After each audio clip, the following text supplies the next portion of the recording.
Mic check. Motor Masters Podcast. Your host, Maine, of course. I got a special guest across me, man. I got Mr. Cadell. Yes.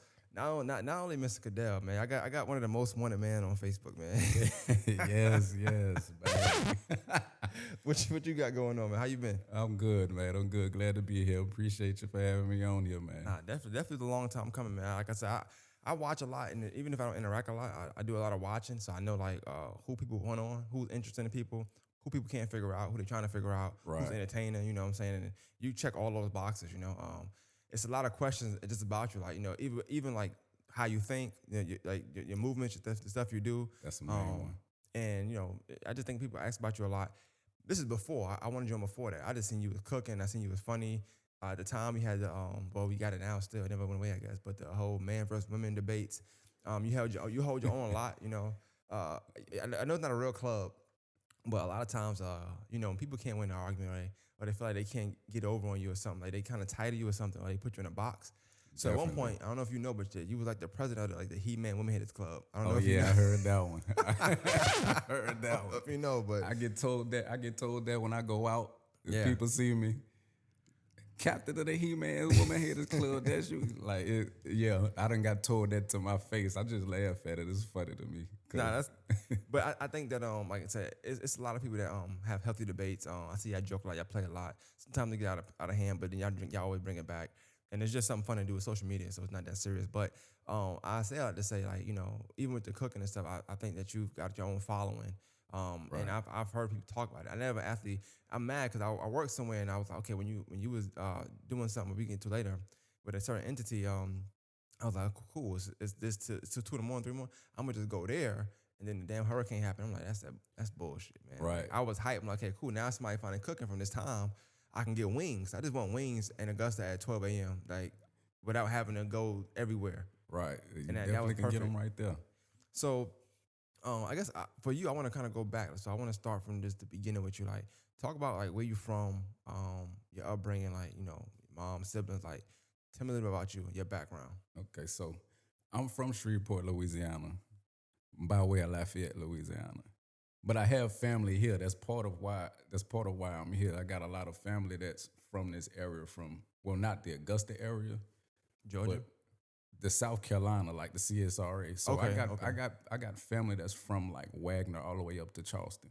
So Okay. I got Geechee in me too, and some of them kind of migrated down here. So I got family here. So that's part of the reason why I'm here. But I can hear it in the accent. yeah, Maybe it's me. It could be ignorance of just like not knowing, but like I always just equate everything with Louisiana, just New Orleans, and I know that's not the thing. So talk about that before you get into like, your background. Like, why you think that is? Why you think a lot of us associate like New Orleans only with Louisiana? well, that's just because that's the tourist. That's the tourist spot. That's just the spot that has been publicized is New Orleans, even though it's a whole lot to Louisiana than just New Orleans. And what a lot of people don't realize is that a lot of the New Orleans culture, it comes from the rest of Louisiana, especially Cajun country, like Lafayette, where my family's from.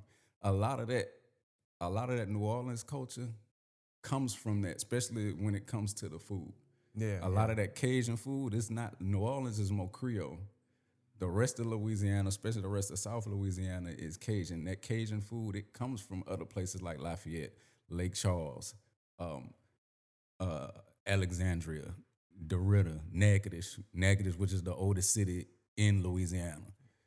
So a lot of people don't know that, but New Orleans is the city. It's the big city. So it gets publicized a lot. So that's all people know. It's just like here, a lot of people, my people from back home think I live in Atlanta. Because that's all okay, because that's okay. all they know. He in Atlanta. I'm not in Atlanta. I'm like 2.5 hours from Atlanta.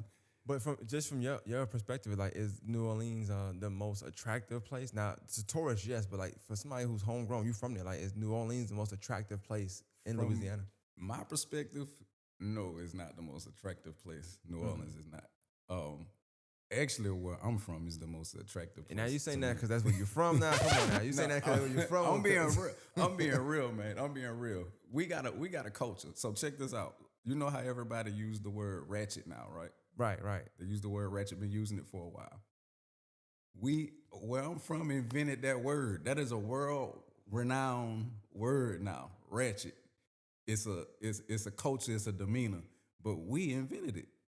My city, Shreveport, is called Ratchet City.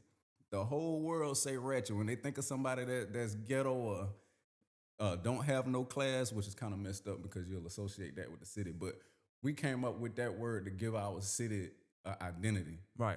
You know what I'm saying? We ratchet out here. It's a world renowned used word now. You know what I'm saying? That's my first time hearing that. I never knew that. Yeah, we the ones that I invented feel like I that. knew that. I heard of Ratchet City before. I know that got some. I know. See, I think New Orleans. I don't be thinking Right. Louisiana. Like I be thinking that New Orleans is everything out there, but it's not. It's not. But I think that might be come from like just the music as well, like Lil Wayne and just the Hot Boys and stuff, and Right. what they talked about versus. But then you still got like the Webbies and you got the Yeah, Baton you got Rouge. Baton and all that. Rouge. Yeah. You got Baton Rouge too. You know what I'm saying? And then it's a lot. It's a lot to that state. It's a lot to the culture. Bring your mic a little bit closer to you.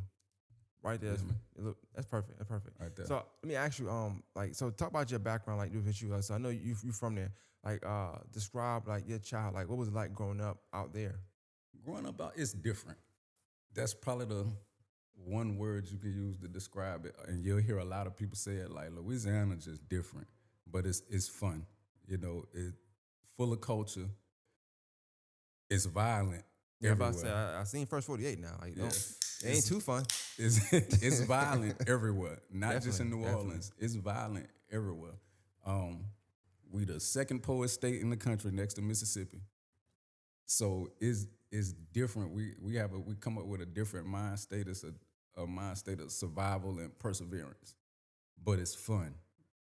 It's like how everybody wants to come there and experience the culture and the food and everything. Like we live that every day. Yeah. Along with the poverty, the violence, the having to persevere, the having to be resilient. So it's just real different, man. You grow up, you come up seeing a whole lot of stuff that the average people in other places just don't see. Yeah. And they don't know or hear about. It's not normal to them. Like stuff that's normal to us is just not normal to people. Like I had kids young. I remember I had my first child. Well, it was supposed to be my first child. I was 12 years old. Yeah, that's kind of, I'm gonna have to hit the button on that one. Let's bring it back a little bit. Hold on, 12. 12 years All right, old. now, my last couple of guests, y'all been doing some wild stuff before y'all was 15. Y'all got one had a tattoo yesterday. I don't know, you taking the cake with the kid thing though. 12? Yeah, 12. See, Jeez. the baby didn't make it, but that's something that's like, it's But not. you was making the baby though, so Yeah. that's You know what I'm saying? But that's like not normal everywhere. You know what I'm Definitely saying? not. People look at that and it's like, oh my God, they hadn't been. But in Louisiana, it's like, hey, that baby, she pregnant. It's just, it is what it is. Well, wow. Because I know you said different, but like, I mean, I could think of a lot of different words to describe that. But like, why you think that is like culturally? Why do you think that is like there? it's the poverty. I definitely think I attribute it to the poverty. That's it, the poverty level. That's the only way. That's the only thing that I can think of why that is just so different and so normal, because we come from this set of extremes that it just got to the point where certain things are just normal because you're sitting in those extremes. You know what I'm saying? So But it's like for you in your upbringing, like, so you the oldest, youngest, like I'm a middle child. I'm a middle child of my mama. Now my daddy got like 14 kids on his side, but my mama is 3 of us, and I'm the middle child of my mama. Okay, so you the middle child, and then like, describe like your relationship with your mom, like just coming up, like how was that like? Oh man, that's my baby. That's my tea lady. My mama is everything. T lady, what that mean? T lady. Your top lady. Oh, okay. Yeah, she on the top. Ain't I like nobody that. above I like her. that. You know what I'm saying? So yeah, me and my mama got a great relationship. I always had one. We Go ahead. all really do. Like all 3 of us, we all got a different relationship with our mother, but it's all tight. You know. You know, it's funny. I had this theory. And I know people always joke when I say it, but like I be that. It's like you. Sometimes we be serious, but we joke so much. People think we joking. Right. So I had a theory on the 3 kids, but damn the theory. One of the theories I got, people that got 3 kids, like it's kind of easier to have an equally yoked relationship with each of your kids when you just got 3. I don't know why that's like the magic number, but when you got 3, because you got the oldest is your oldest, it's your baby, Right. it's your first. It's like, oh my God, okay, cool. Exactly. The middle, depending on gender too, it can help. If that's just your only boy, if your only girl, it's your only, but it's your middle. But then the baby is your baby. Right. So you got a different relationship with every single kid. Just with 3 of them, and it's just like I don't know. It's like the perfect number, I guess. I can see that. I can see that. Just cause how I came up, like it didn't seem like nobody had a lack thereof when it Right, right, came to attention or understanding each individual child. Because every child you don't raise every child the same. Like I have 4 children. All 4 of my children, I gotta come at them different. right, You know right. what I'm saying? And at one point in time, I just had the 3 because I got a little one that's 4, but my other 3 are older. And just like you said, it was kind of easy to navigate them 3. Yep. If that little one would have came in with them, it probably would have shook stuff up a little bit. Somebody You know gonna what be I'm jealous. saying? Someone like, oh, this kid getting more, getting more. But now they older. They probably don't even care about the attention. The little kid getting. Yeah, a they're little not even older, worried so. about it. You know what I'm saying? But if he had came in before they was dang in their 20s, it might have shook up some stuff. So, but yeah. Well, I want you to kind of describe. Like, tell me, like, how were you, like, in your upbringing in Louisiana? Like, what were you like? Man, I was bad. I ain't even gonna lie. Why you like? What you I was was bad? What bad. you like? Just, you go around so much, you just kind of get sucked in. It's just like here, where you in certain environments, you can get a little sucked in. You get influenced a little bit. So I was bad because it's right there in your face. Yeah. And it's like you either in Louisiana, in the neighborhoods in Louisiana, you part of shit. Excuse me, I don't know if Go ahead, do your thing. you part of shit without even being part of it. You know what I'm saying? Because you from this place or this neighborhood, even if you neutral and you don't indulge in any type of activity, you just there. Yeah. You still a part of it. You still got to be on your toes. You still got to be on your tippies because if this neighborhood beefing over here with that neighborhood, you don't got to have nothing to do with it. But you stay over there. Yeah. You stay over there. You get caught slipping by them people, they gonna get you. So in my mind coming up, I was like, well, if I'm in it anyway, I might as well be in it. So it is what it is. I'm in it. So I just dove out here first. I was bad, man. But you have your dad and your mom in your life? Like both of them were like in your life? My mom, yeah. Dad, no, but I had uncles. My uncles did a amazing job with kind of trying to steer me. You know what I'm saying? Even though I ain't listen, I was hard headed, but they did a good job. Real big on principles. That's why I am the way I am now. My uncles stood on principles. You could not knock them off their square when they stood on something. I'm the same way. So even though I didn't have my father there, because my father was Rolling Stone, he was doing what he was doing, I had my uncles. And then of course, mama, she stayed on you as much as she could, but it ain't much you could tell a little badass boy. I do want to get back to the principal thing in a second, but I do want to ask because you mentioned it. Like, so what was your mom's reaction when, like, if you even told her, like, that you was 12 years old, but you might have a baby on the way?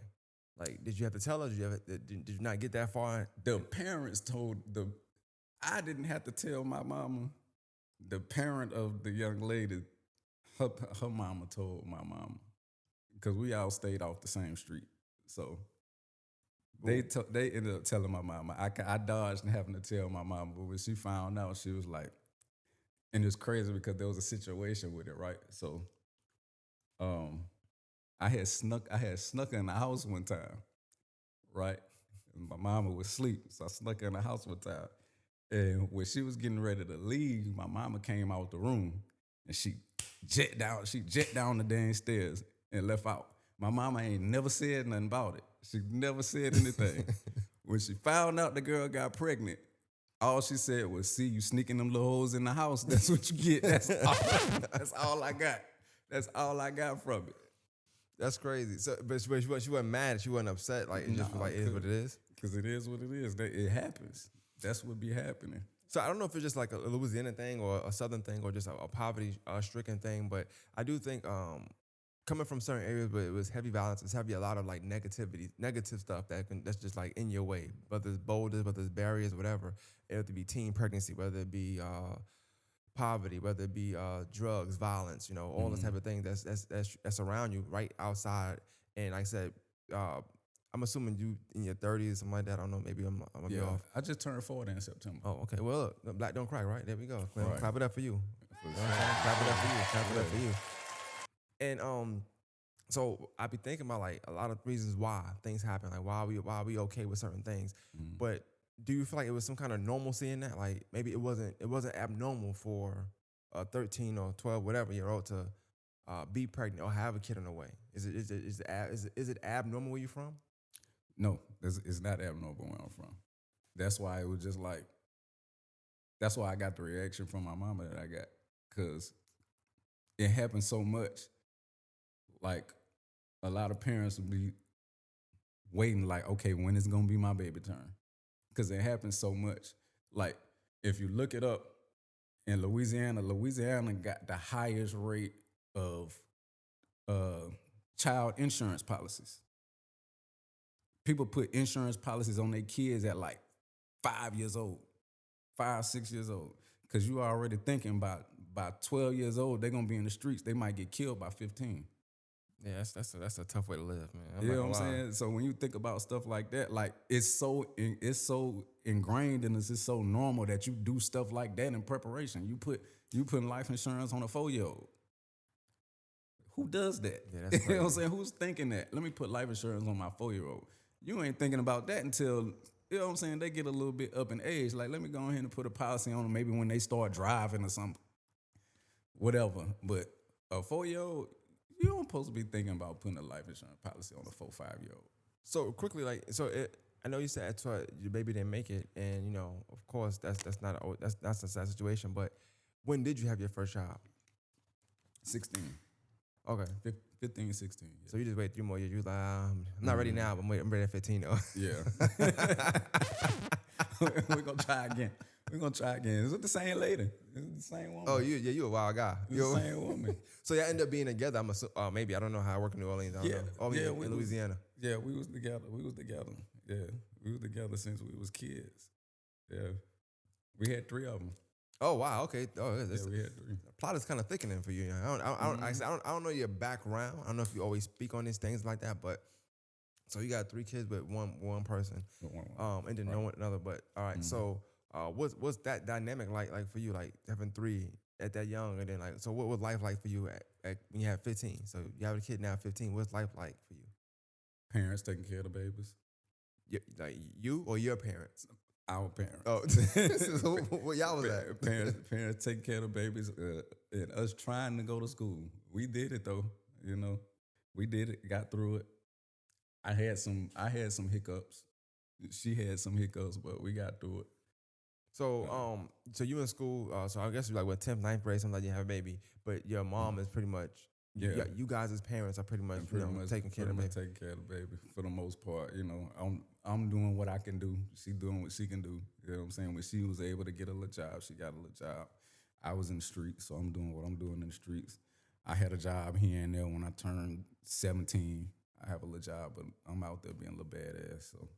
So I guess I'm curious because I know you said it's a cultural thing there, and I know that is because like a lot of times in these kind of areas you become a product of your environment. That's kind of it's very common. Right. It's right there in front of you. It's all you know for the most part, and Right. it only was so much.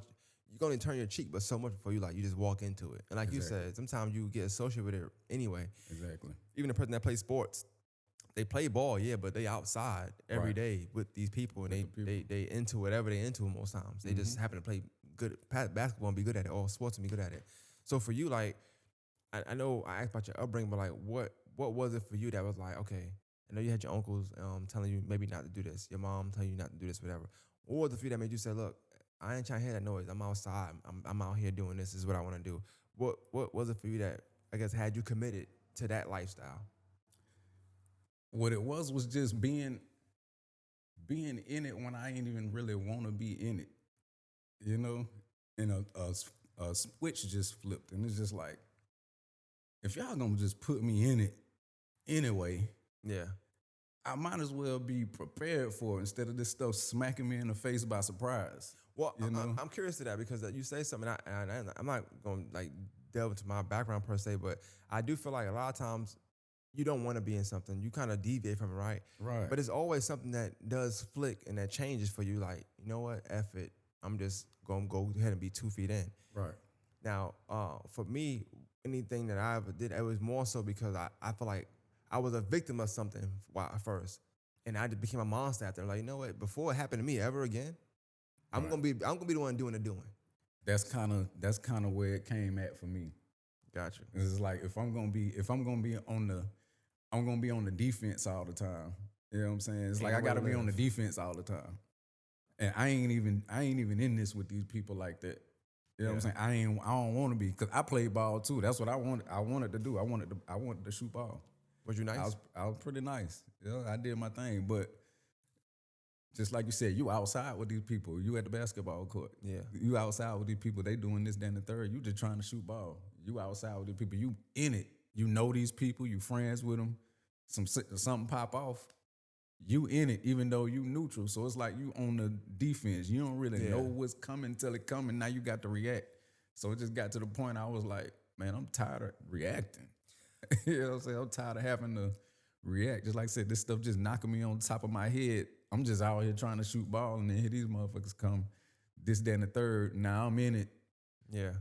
It's like, you know what? I might as well just be in it. I think a lot of times Crazy too, the decision, neighborhood but- politics is a big deal because I don't know how it is where you're from. But I know like where I was from, it's hard to like you got your friends, so you got friends. Of course, y'all all different. One might be smart, one might don't give a damn about school. One is super funny, one is something else. But y'all a crew, Right. right? And as a crew, y'all somewhere whatever they tell you, like, hey, look, y'all go to the other part of town. One get into it, y'all Right. all get into it. Don't come back to the neighborhood. Exactly. Telling me you oh, I'm not a part of it, because then now you're not a part of this. Right. And once again, you're not trying to be street, but your friend is into a situation now. Exactly. You got to be a friend. Well, Exactly. being a friend sometimes is like almost committing to like being part of any kind of street culture. Right. Could be associated with violence. Exactly. And I think a lot of them times, like them politics, those principles, quote Those unquote, you know what I'm saying? principles, Like right. they start to puncture you early as a youngster, because you get told that like, oh, if you don't do this, then you're looked at as this. Right. So it's also like it's peer pressure for the most part, Definitely peer pressure. because nobody want to be that person that like ran You on their don't wanna- friends. Exactly. You don't want to be the one that ran or didn't fight when everybody else was fighting. But then next thing you know, you knee deep in the streets right. just because you don't want to be the friend that ran. You don't want to be the dude that ran. Yeah. And I don't think a lot of times people realize the pressures that just when you got boys or teens or just men or people that's trying to be Right. men that we grow into, because it's a lot of that stuff you just said is unspoken. Right. It ain't a book that tell you that. It's just like you just know. You kind of develop it as you go along. The smaller things, little small fights in school where you didn't help your friend. Oh, you got teased. Oh, I ain't getting teased again. So now you in third grade. I'm gonna fight next time. And you just Right. develop this demeanor. Next thing you know, you 12, 15, 16. You a monster now. You're a 'cause- monster. You're a beast now. Now you in there. Yeah, and you start to pledge to something that ain't even there. Right. You know, Real talk. and I think that it's not just a Louisiana. It's a poverty thing. When It's a you're in poverty poverty, thing. that's how we think. Definitely. So I think that was interesting. And my thing when I'm asking these questions too, I'm trying to kind of we get into a lot of other things too, but just so people can kind of understand your mindset sometimes too, because you say the principal thing, and you mentioned it earlier about like standing on it. A lot of times I think on social media too, like you have a stance and Right. you won't move off of it. Right. And I don't think people, maybe, or even me per se, like we might not understand why. Right. Like you'll die on that hill. Like you the definition. I'm Oh, gonna die on this hill. Like I'm definitely Like- definitely dying on the hill. I'm telling you. I think it might be time where you feel like you was wrong. You like, you know what? To piss y'all off, I'm gonna keep telling y'all why I'm right all day. I'm gonna keep going because y'all won't leave me alone. y'all want me off this hill. Y'all want me off my square. I'm not coming off of it. This is not happening. And I can see that a lot. So that's what I'm saying. As you're talking, I'm trying to kind of paint pictures, and I think my thing is understanding. Like understanding somebody is more Right. important to me.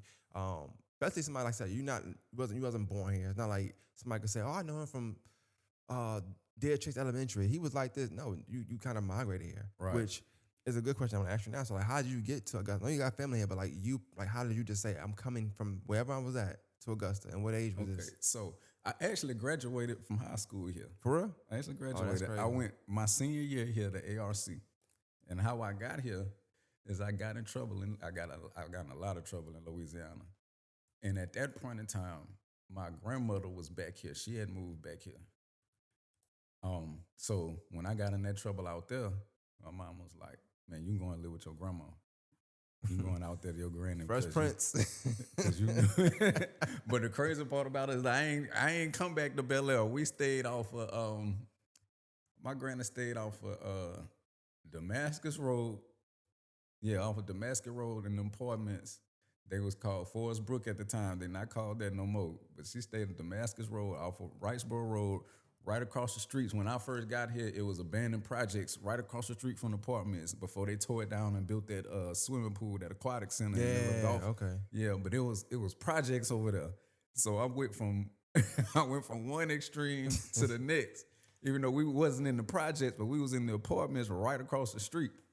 And it's funny because I always say people history is like a story. Just a tidbit on that is like people don't know that, but those projects that was a money making project. Yeah. I don't like they made some money in them projects. Yeah. I know a person that was like lived around the area and they was telling me a story back and they're like this was used to be this and we used to do this. That was a money making project. Yeah. They think Fox Den is bad. There was some bad boys over there back then. So yeah, but that's what I came to. It's like I'm getting in trouble in Shreveport, and then you send me here. So that's how I very first got here. So got here halfway through my senior year in high school. It was crazy because had to leave the kids, leave my girl. all right, hold up. Now you said kids now, so you just kept populating while you was in high school. By the time my senior year, I had two. By the time my senior year, Jesus Christ, I had two. Nobody here knew that though. Like I kept that on the under when I got. Nobody here knew I had two already, but they was in Louisiana. Did you have any other hobbies in New Orleans besides like what was in Louisiana besides like that hobby? Like was anyone you like doing nothing else? Like was there nothing else you like doing? I played ball. Wait, you got a highlight tape? You got a highlight tape for me or something? I played ball. My mama got them. My mama got some highlight tapes. I got a few magazine clippings. Newspaper clippings. I was okay. Oh boy. Yeah. I played ball and I was in them streets, man. But So all right, you come here. What's that dynamic like? Cause you come here and you leave your kids. So like, I know you here and you got to adjust to that. But how do you adjust from not being around your kids now? That was at that age too. That was something to wrap your head around, because it was like, and like I said, I didn't let that be known here. You know what I'm saying? I kept that kind of on the under. I didn't let that be known here. So it's kind of like at that point in time, I was like living a double life at 17, kind of living a double life. It's like out here, I'm just here, but I got a whole thing going on back over there. You know what I'm saying? So that dynamic, it was crazy, like living like that. It was, but like, cause it's funny. You assume, and I'm pretty sure people have assumed. mm-hmm. I don't know why I assumed this. I just did, bro.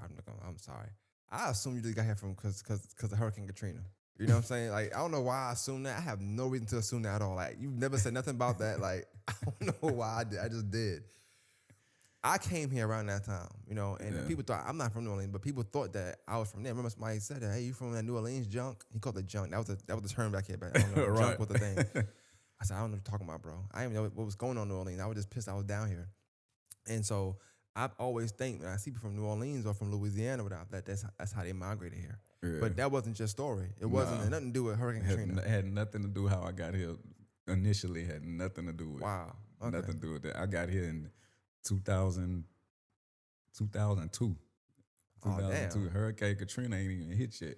That wasn't even a thing yet when I first got here.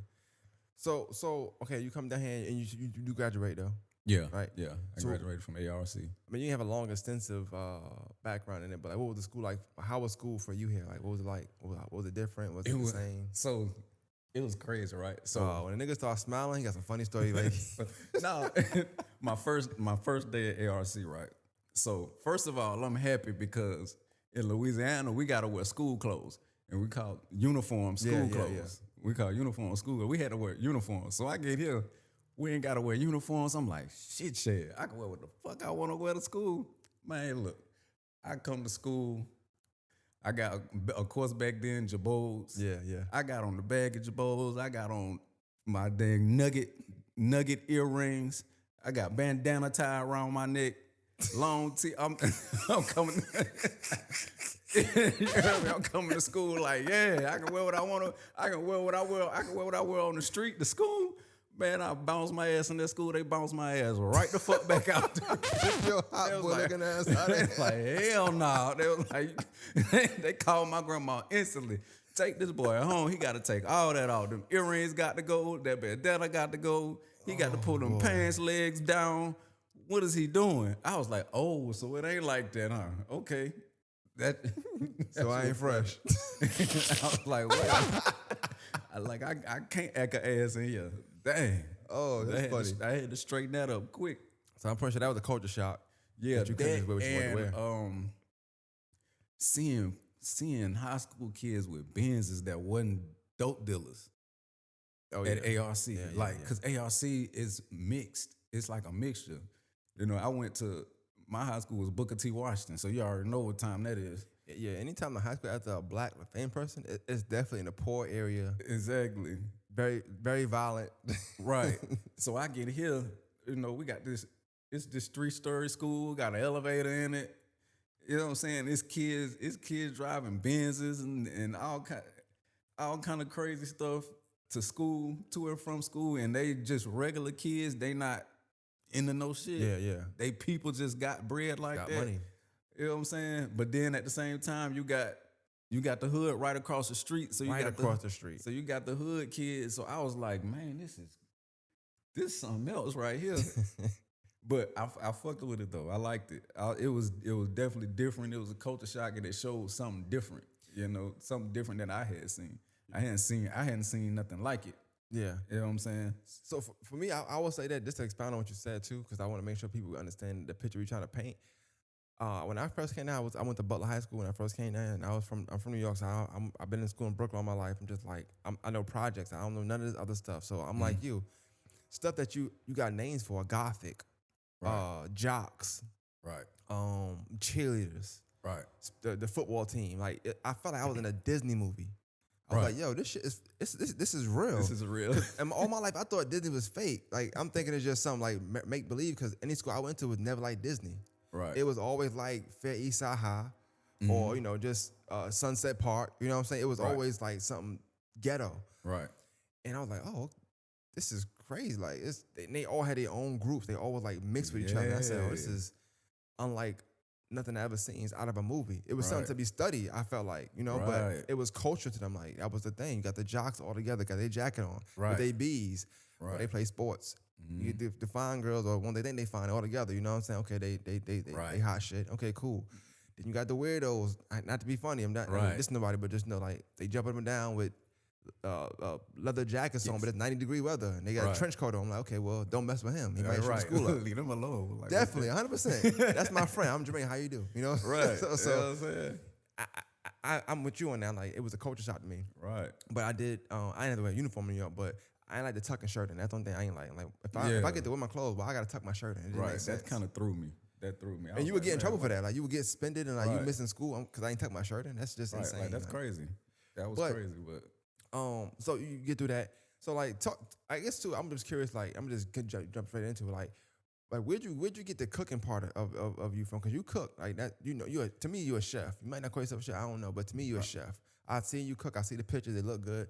I ain't crazy about seafood. 'Cause I'm allergic to it, but I want to eat it. You know, because I like it, but I don't want to die. Exactly. And I'm curious to how you get into that, because let's talk to people. They said the food is really good. So like. From your life, I know you like to have sex, of course, and reproduce. We know that. Okay, cool. That's one thing. You know, we got that. You play the sports. You know what I'm saying? You play the sports. You're very opinionated. You're gonna dye in her hair every time. You don't care. Yeah. But you also cook. Right. So like, when did that come into play for you? Well, that's a whole family thing. Like everybody cook. Everybody, mama, granny, uncles, sisters, everybody cook. We was around food in some facet. So I always cooked as a youngster. I always cooked. How I got into it to actually like as a profession to make money off of it. My kid's mom she motivated me. I ain't gonna say put me on. She motivated me to do it. So how I started cooking and actually ultimately went to school to be a chef. I didn't finish because I ain't had no more money left. I almost finished though. I had no more money left, but I almost finished though. I went long enough to get you know what I'm saying, some tricks and Yeah, the you know what I'm knowledge. saying, pointers, little knowledge, but she motivated me to do it. So what happened was I had lost my job, and because what I did, I was an aircraft mechanic. I used to work on airplanes. That's what my degree is in, aircraft maintenance. So I used to work on jet All engines, right, private hold jets up. and all I'm that sorry, I gotta. stuff. Complex individual. Yeah, people don't understand. All right. Yeah. So It's real over when did you here. go to the army? You were using the army or something? You I did that after the army. When I got out the army. got a whole Forrest Gump story, man. Hold on. Let me I swear to bring it God, back. it's Let me bring real. it back. You've been It's running real. since you was 15. Let me bring it back. All right, so you went to ARC. Right. After that, I'm assuming you went to a school or somewhere to learn all this stuff. After ARC, when I graduated ARC, I left. I went back home. I got up out of here. Oh, you did go back home. Yeah, I went back home. I got in some more shit. Jesus Christ, man. You gotta, When I went back home, that's when I went into the army. When I got in that trouble, when I went back home that year after graduation, that's when I went into the army. Well, that year of graduation, going into the year after, I got into it, and that's when I went to the army because it was army or jail, yeah. and I was like, all right, I'll go. I'll go to the army. So Nobody want to go to jail. It's nothing. I'm Yeah, telling you, so it's with nothing the- about. Not what your activities you like to do. the stipulations of that was you go, you sign up, you bring this back to the courts. The courts are going to use you going into the military as your probation. When you finish your enlistment, you have to finish an enlistment and get an honorable discharge from this enlistment, and then you're good. So I had to present to the courts that I was going into the army. Yeah. I had to complete an enlistment because if I didn't, I was gonna go to jail. Yep. So I had to complete an enlistment. And when I completed an enlistment, I had to go take that back to the courts and say I completed an enlistment, and then I was in the clear. Damn, that's a lot. Okay. So, but you said before you went to the army though, you learned the aircraft stuff you was doing, right? That was after. After. So in the army, what you do then? Like you In just the army, I was infantry. okay. Yeah. This is like was 05, 06, I'm assuming it's around that time. Yeah, this is 03. 04, 03, 04. I went in 0. Oh damn, in that's 04. the middle of the war right there. It just started. Yeah, damn. Lucky I you, went huh? I went in September. Matter of fact, I went in the day after my birthday. I went to basic day after my birthday. My 18th birthday. It was my 18th birthday. Yeah, went the day after my 18th birthday. Did basic. Dog, did you the really are training. Forrest Gump. That's crazy, bro. Did Like training. the fuck? I got to my first duty station, and within 4 months of being at my first duty station, my black ass was in Iraq. Jesus. 18 years old, in Iraq. After all this, What was that like for you? Now that part is important too. And I'm just want to make sure I'm 100% clear. I am not diagnosing you at all. Right. Okay, because I'm not a doctor. But I do wonder because I've interviewed people that was in the military and infantry, and I hear a lot of horror stories about the military and about just being over there in general. We see stuff on TV. It's funny, haha, Bin Laden, but it was real over there. It's 100% real. It's definitely real over there. It's not a joke. And you It's was in not a infantry, so game. I can only imagine. It's not a game. What? Not because I don't make you relive anything, but like, what did that do to you? Like, what did that do to your mental just going over there? Because you think you're in a war zone in Louisiana. Right. You think you're in a war zone. This is totally different. The block is the block. That's just everywhere you go, it's a block. Exactly. Going over there is a different story. It's different. Different. It was scary, man. Like we was scared because I had other, we call them battle buddies in the army, other people, from other places that was my age. You know what I'm saying? We just coming in the army, people that we came in to that unit together. And 5 months later, it's like, bro, we finna go over. Like, we really, like, we young. We 18, 19, some of them 17. We like, bro, we gonna fucking die. Like, it was scary. Yeah. It was scary because you don't know what you going into. You don't know all you know is you going to Iraq and it's on and popping over there. So it was very scary initially finding out that we were going over there. Then when you get there, it's even more scary because now you seeing stuff that you ain't never in your life fathom you would see. Yeah. And it's like, oh man, what the hell I done got? What am I into? You know what I'm saying? But over time, you kind of with building the relationships with the people that you with over there, because y'all all got something in common. You got two things in common. You all scared and you all got to survive. Mm. You know what I'm saying? And y'all got to watch each other back. So when you build that camaraderie with those people over there, you know, it gets a little bit easier on the mental. You know what I'm saying, while you're there.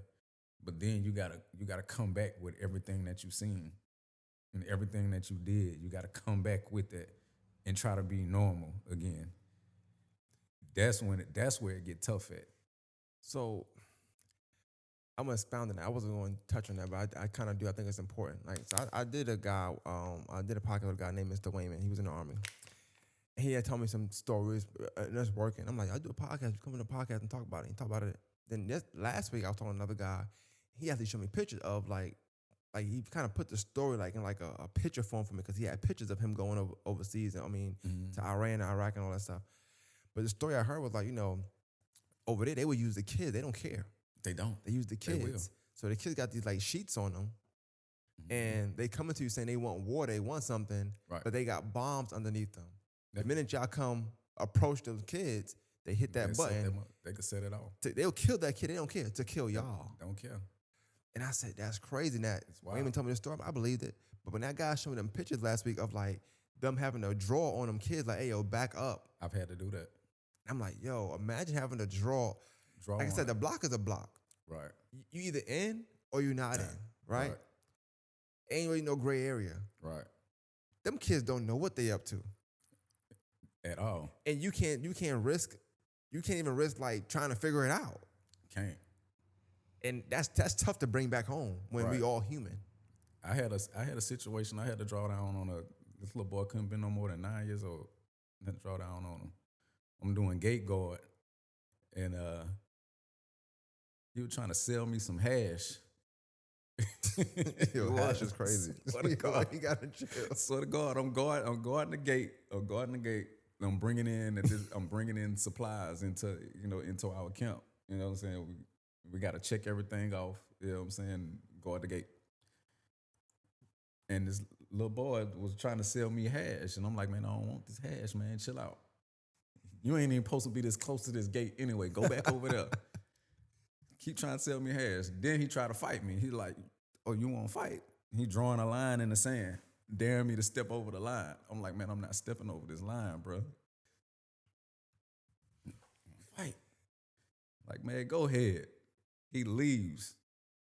Goes into his little hut, whatever you want to call it over there. You can see him over there in this. He go into that motherfucker. He come out with an AK. Jeez. He cut this kid. He come out with an AK, pointing it at me. Now everybody out there, we drawing down on this. It couldn't have been no more than about 8, 9 years old. We got to draw down on this 9-year-old and get this AK up off this 9-year-old, so don't nobody die. Because we don't know what this crazy ass little kid gonna do. And it all started him trying to sell me something to smoke. After it was over, I was like, man, I should have just bought the goddamn smoke from him. He probably just wanted some money. I should have just bought it from him. It's crazy. Jeez. Stuff like that. So, because I don't want to expound too much on that. I know that's like tough. But like, okay, you come back home. Mm-hmm. How many years you do like, when you come back home? Like, how old are you now at this point? I did 10. I'm 40. I just turned 40. No, not now. Not now. Huh? I know we know black don't crack. We know you're 40, but we look 30. We got you. You got you. You said how old was I then? Yeah, like when you came back home from infantry, like overseas. The first time, because I went 4 times. Oh, you was in the army for real? Yeah, I was in there for 10 years. Damn. Okay. 10 years. The first time I went, I was 18. Came back. I went again at 21. Came back. Went again at 23. Came back. Went again at 25, 26, and then that's when I got out. Okay. So I'm not being funny. I said it's gonna sound like I'm being funny, but that explains your sternness. Like military people are very stern. They not budging. Right. So it could be your uncles, it could be the principals and stuff, but that too. Military definitely would do it to you. That added to it. Definitely did. But so you leave 18. You come back a few times. But I'm saying 18, you go into the military. Okay. So 28, you come out 10 years. Who are you now? Like, who are you once you come home? Once you out the military now, who are you now? At that point, honest to God answer, I have no idea. I have no idea who I am at that point. I got to figure it out again. I don't know what I'm finna do out here. I don't know. At one point, I didn't know where I wanted to live at. I didn't know if I wanted, because this Fort Gordon was my last duty station. I was stationed out here. I had got hurt. I had got hurt in Iraq, so they gave me a cushy duty station for my last one. Before I got out. Why you say Fort Gordon is cushy? What that mean? Because ain't no infantry units on Fort Gordon. Oh, okay. Yeah, ain't no units where you the boots on ground, bang bang, shoot them up. Got you. Everything on Fort Gordon is like intel and support and comms and stuff like that. So it's cushy. You got your paper pushers on Fort Gordon. You know what I'm saying? They do personnel, make sure people get paid, stuff like that. Those units on Fort Gordon. You know what I mean? Shout out to Fort Gordon, man. That's yeah, funny. so that was my last duty station, but I didn't know whether I wanted to stay here or if I wanted to go back home. So it's like when I came, I didn't know. When I was getting out, I had no idea. Didn't know who I was, what I was going to do, where I was going to go, how I was going to do it. I had no idea. You got to refigure that out. It's like you got to start over trying to figure out who you are because you're a soldier for 10 years. That's who you are. Yeah. You know what I'm saying? When you're in there that long, you're a soldier. 10 years or however long you in there. And then you get out, it's like, well, what am I now? Because I ain't a soldier no more. You know what's crazy? And I don't mean crazy in a bad way, but you say that and that ain't no different than when a person go to jail for 10 years. Right. The irony that you had to choose between prison and the military. Boy, I lived a hell of a life, man. I'm trying to tell you, man. When your story coming out? When you I need to write a book. This the start of it right here. Got to. This is okay. And then I think another ironic part to me, because I'm listening at you speak, is that I feel like in your life, from what you're telling me right now, when you had your first situation, you came and you finished high school here. At some point, you had to kind of reinvent, or got a chance to reinvent yourself because you came here and nobody know you had I'm gonna say all them damn kids because you had more than one, right? So you had all them kids. They might know about your background. They just knew you was from Louisiana. Yeah. And so you able to kind of, reinvent yourself. Well, the ironic thing is you back in Augusta again. Right. You get out the military, army, and now you gotta do it again. And I gotta do it again. It's like a full circle moment with Augusta. So exactly. That's dope. So like, what did you do? Like, is that when you said the cooking thing, or you just like what'd you do after that? So when I first got out, that's when I got into the aircraft stuff. So I had a homeboy. Well, actually, I was doing music at one point in time. I was messing around with that, and I was still messing around with that when I was it singing or rapping? Rapping. I was messing around with that because, like I said, I got people here. I had friends here. I got family here. So I was messing around with that while I was stationed. I was still in the Army. So I was messing around with that. With the rapping and stuff? Mm-hmm. I'm about to throw a beat on for you in a second. Boy, I can't freestyle. I'm I ain't got no more spit. I ain't got no more spit left. Yeah, I mean, the gray hairs took it off. But I was messing around with that. But we had a friend of ours. He came down from New York, actually. He was from Yonkers, but he was living in Brooklyn. Okay. And he was one of my friends, a guy that I met first when I first got down here in high school. He was one of my friends because he used to go back and forth to New York or whatever, and they met. So he ended up coming down here to help him because he was the one really doing the music. He was really into it. I was kind of just like following him. Right. You know what I'm saying? I do little stuff to help him. I rap a little bit, but it was really him. So he came down to help him with the music. He was a producer. He used to work at the airport in LaGuardia. So when he came down here, he was like, okay, outside of the music, what I'm going to do? He was like, what y'all airport is like? He ended up getting a job at the airport. And I was just like, one day, I'm like, man, how the hell you do that? Like, what y'all do up there? And he was like, you trying to get on? I'm like, shit. I was like, might as well. So he got me on at the airport. And at that point, I'm just doing bags and stuff. We loading the planes, cleaning the planes, doing bags, stuff like that, towing the planes, little stuff like that. Fueling. And one time I was doing a job defueling it was a private jet, matter of fact. I was defueling it. And when you defuel, you got to go down to the maintenance bay where they work on the jets, the private jets where people fly their jets in when they come through here. Yeah. They stop there and get their inspections done or whatever need to get fixed. So I was taking the fuel off so one of the mechanics could do the work on the plane. And I got to asking, I'm like, man, how you get into this? Where you had to go to school? I'm asking him all these questions, and he tells me, where he had to go to school. And at that point in time, the closest place to go to school for that was like in Tennessee or something. And I was like, well, I can't do that. I can't go to Tennessee for 3 years. Yeah. You know what I'm saying? And just be up there. I was like, damn. And I was interested in it because I was already working with the planes and I took a liking to it. And tell you how God worked. Probably like 3 weeks later after that conversation, I go into the office, where we relax our break room. We relax in between, planes landing and us doing what we got to do. They dropped the Augusta Chronicle on our break room. Front page of the Augusta Chronicle. Augusta Tech is opening an aircraft maintenance school, 3.5-year program. I was like, holy shit. That's dope. And they opened it in Thompson. So they built the whole school in Thompson for aircraft maintenance. That's dope. A lot of people don't know that. And that's why I went to school for 3 years. Got my degree in that, and I started working at a company here for doing that. So you can fix planes. You can put a plane together if you want to. Yeah. Oh, damn. I can fix a jet engine. You sure can. Hey, 'cause a lot of people can fix cars. You can fix planes. You got one up on some people. You know what I'm saying? Exactly. You cook. You can fix planes. Hey, man, that's what's up, man. You know what I'm saying? So, yeah, go out working in mysterious ways with that because that was just something I was just asking about, and I didn't think I would be able to get into it because of where I had to go. And Yeah. God was just like, nah, we're going to put it right here because you need to do that. And they put a school right here. Make sure you stay in Augusta. You ain't going back home. No more trouble It's for like you. you're not going nowhere. You're not going nowhere. You're doing good. Stay here. And so you did the aircraft, and I'm pretty sure that's lucrative and as well because you're making your money and doing your thing. Yes. So like and you don't do it right now though. That's not what you're doing. No. So what kind of got you out of that? What made you kind of stop? I lost my job, man. Oh, okay. I'm sorry. I lost the job. Yeah. Something happened. There was aircraft damage. It wasn't me. It wasn't my fault. But You sure now? it was my fault because I was the supervisor at this point in time and I wasn't there.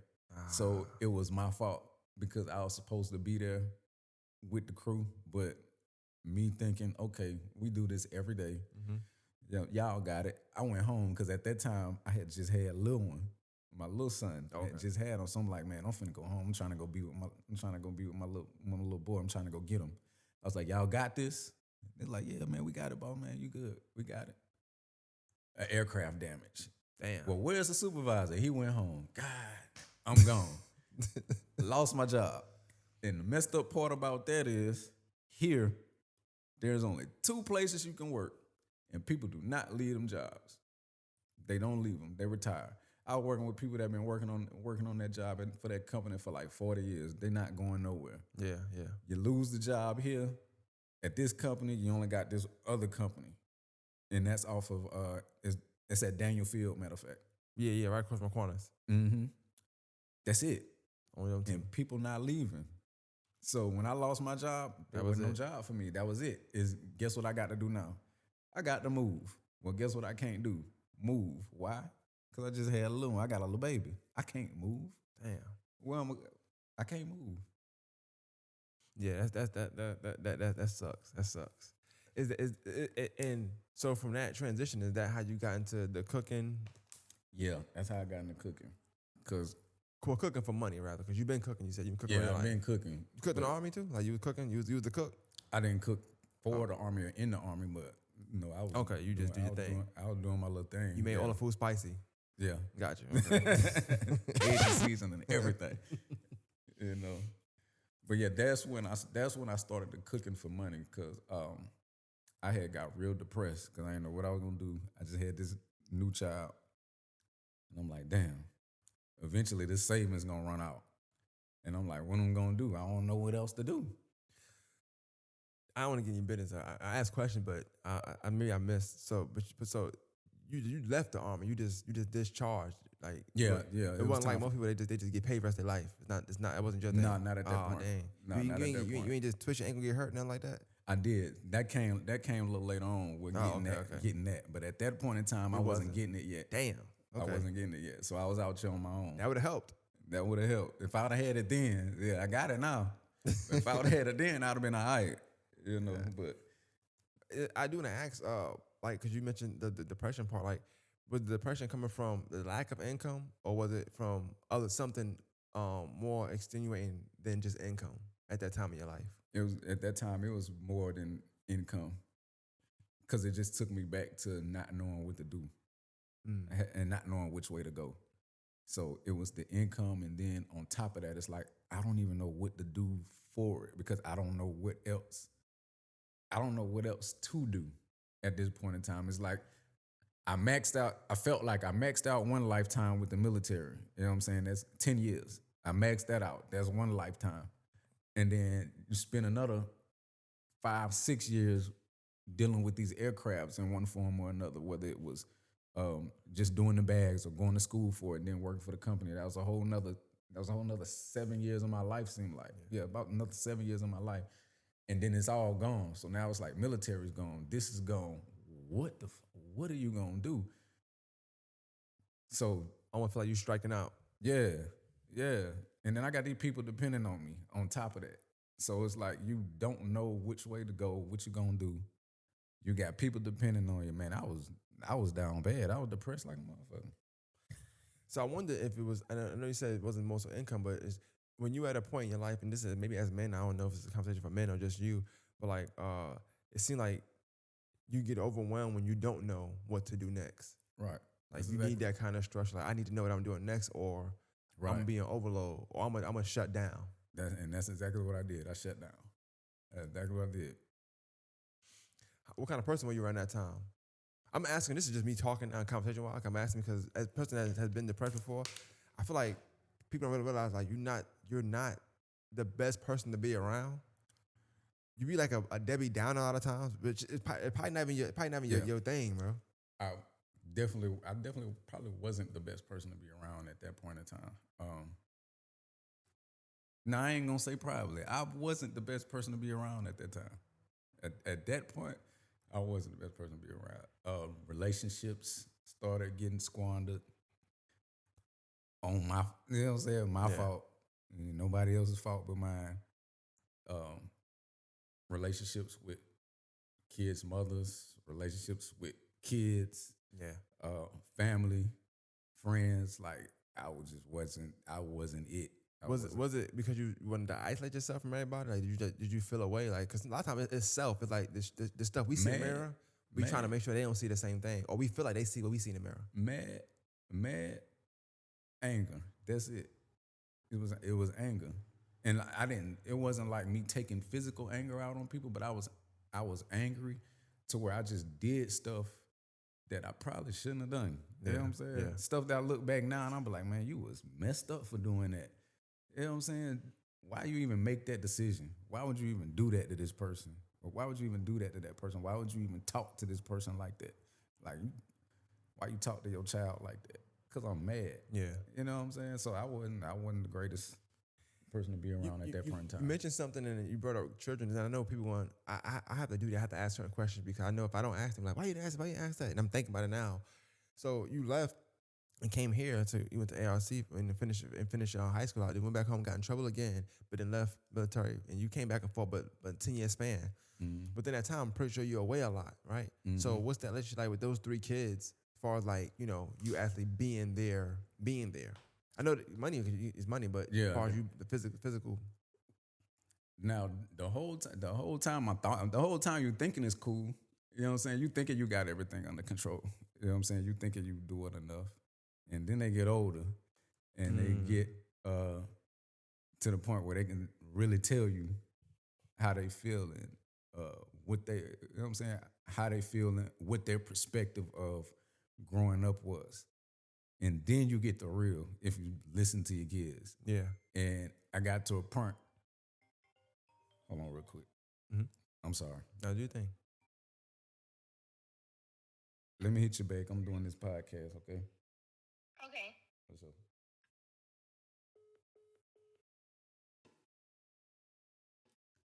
All right. So you think you got it under control, and then your kids tell you the real.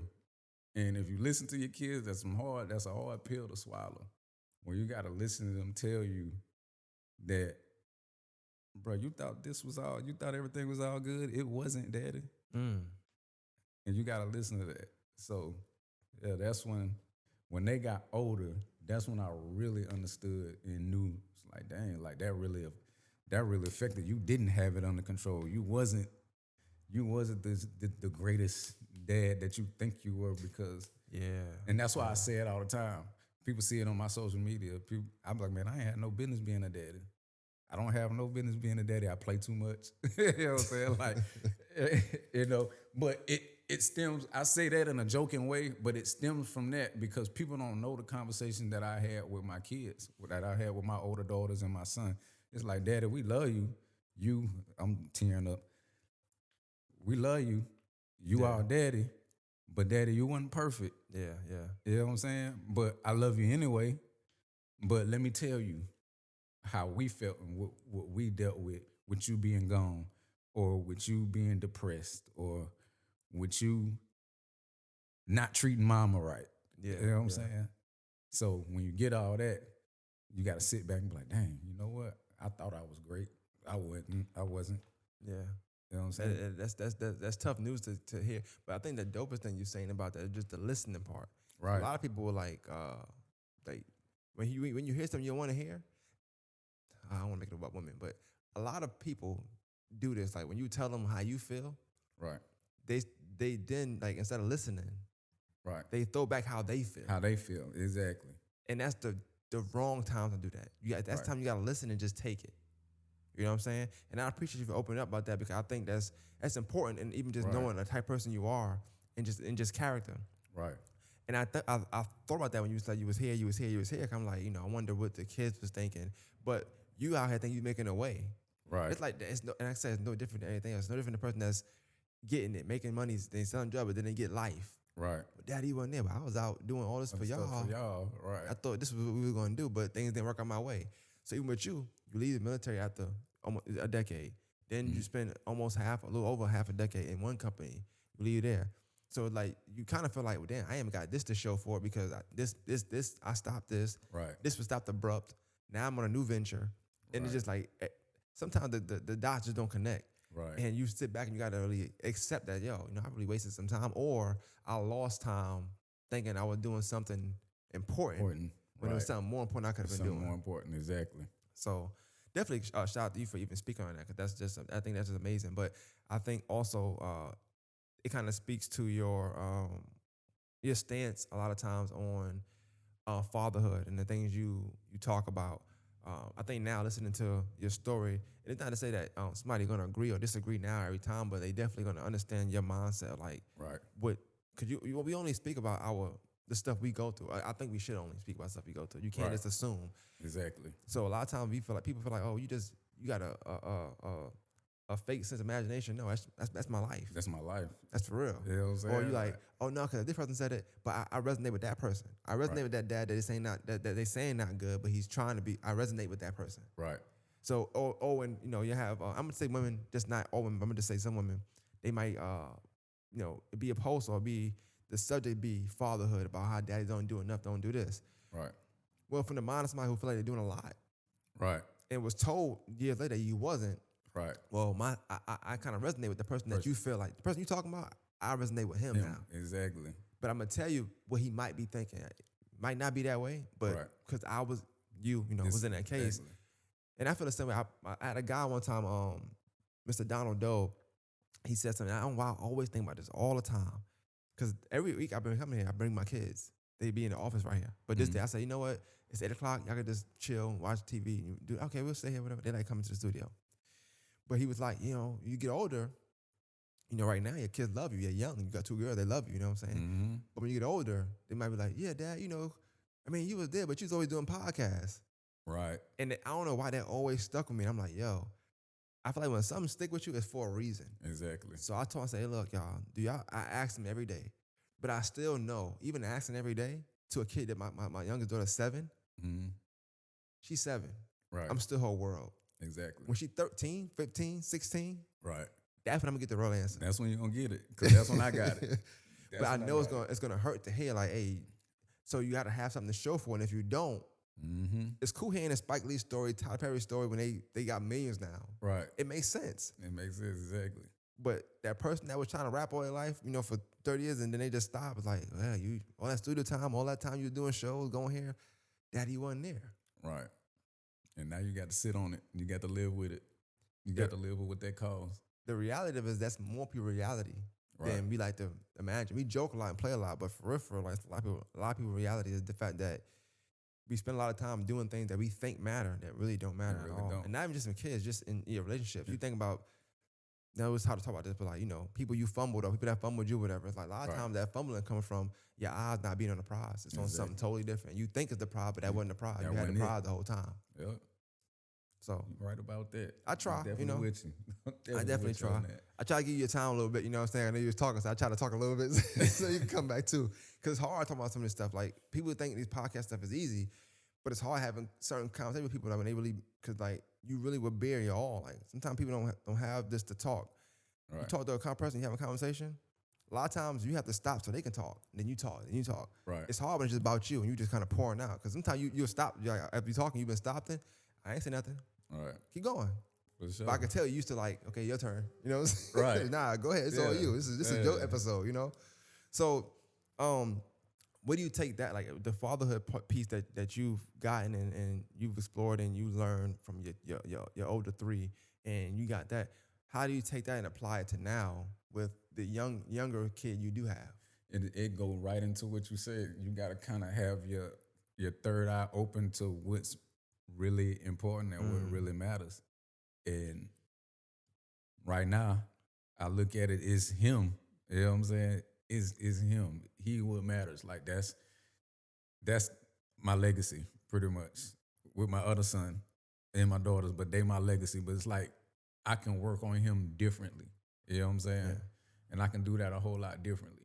And I still apologize to my older 3 to this day, because it's like I do things with and for him that a lot of people don't see, but I do for him that I wasn't able to do with them, or didn't have the mindset to do with them. It's like I still, even in their grown age, don't want them to feel like I put him first, but I didn't put them first. Right.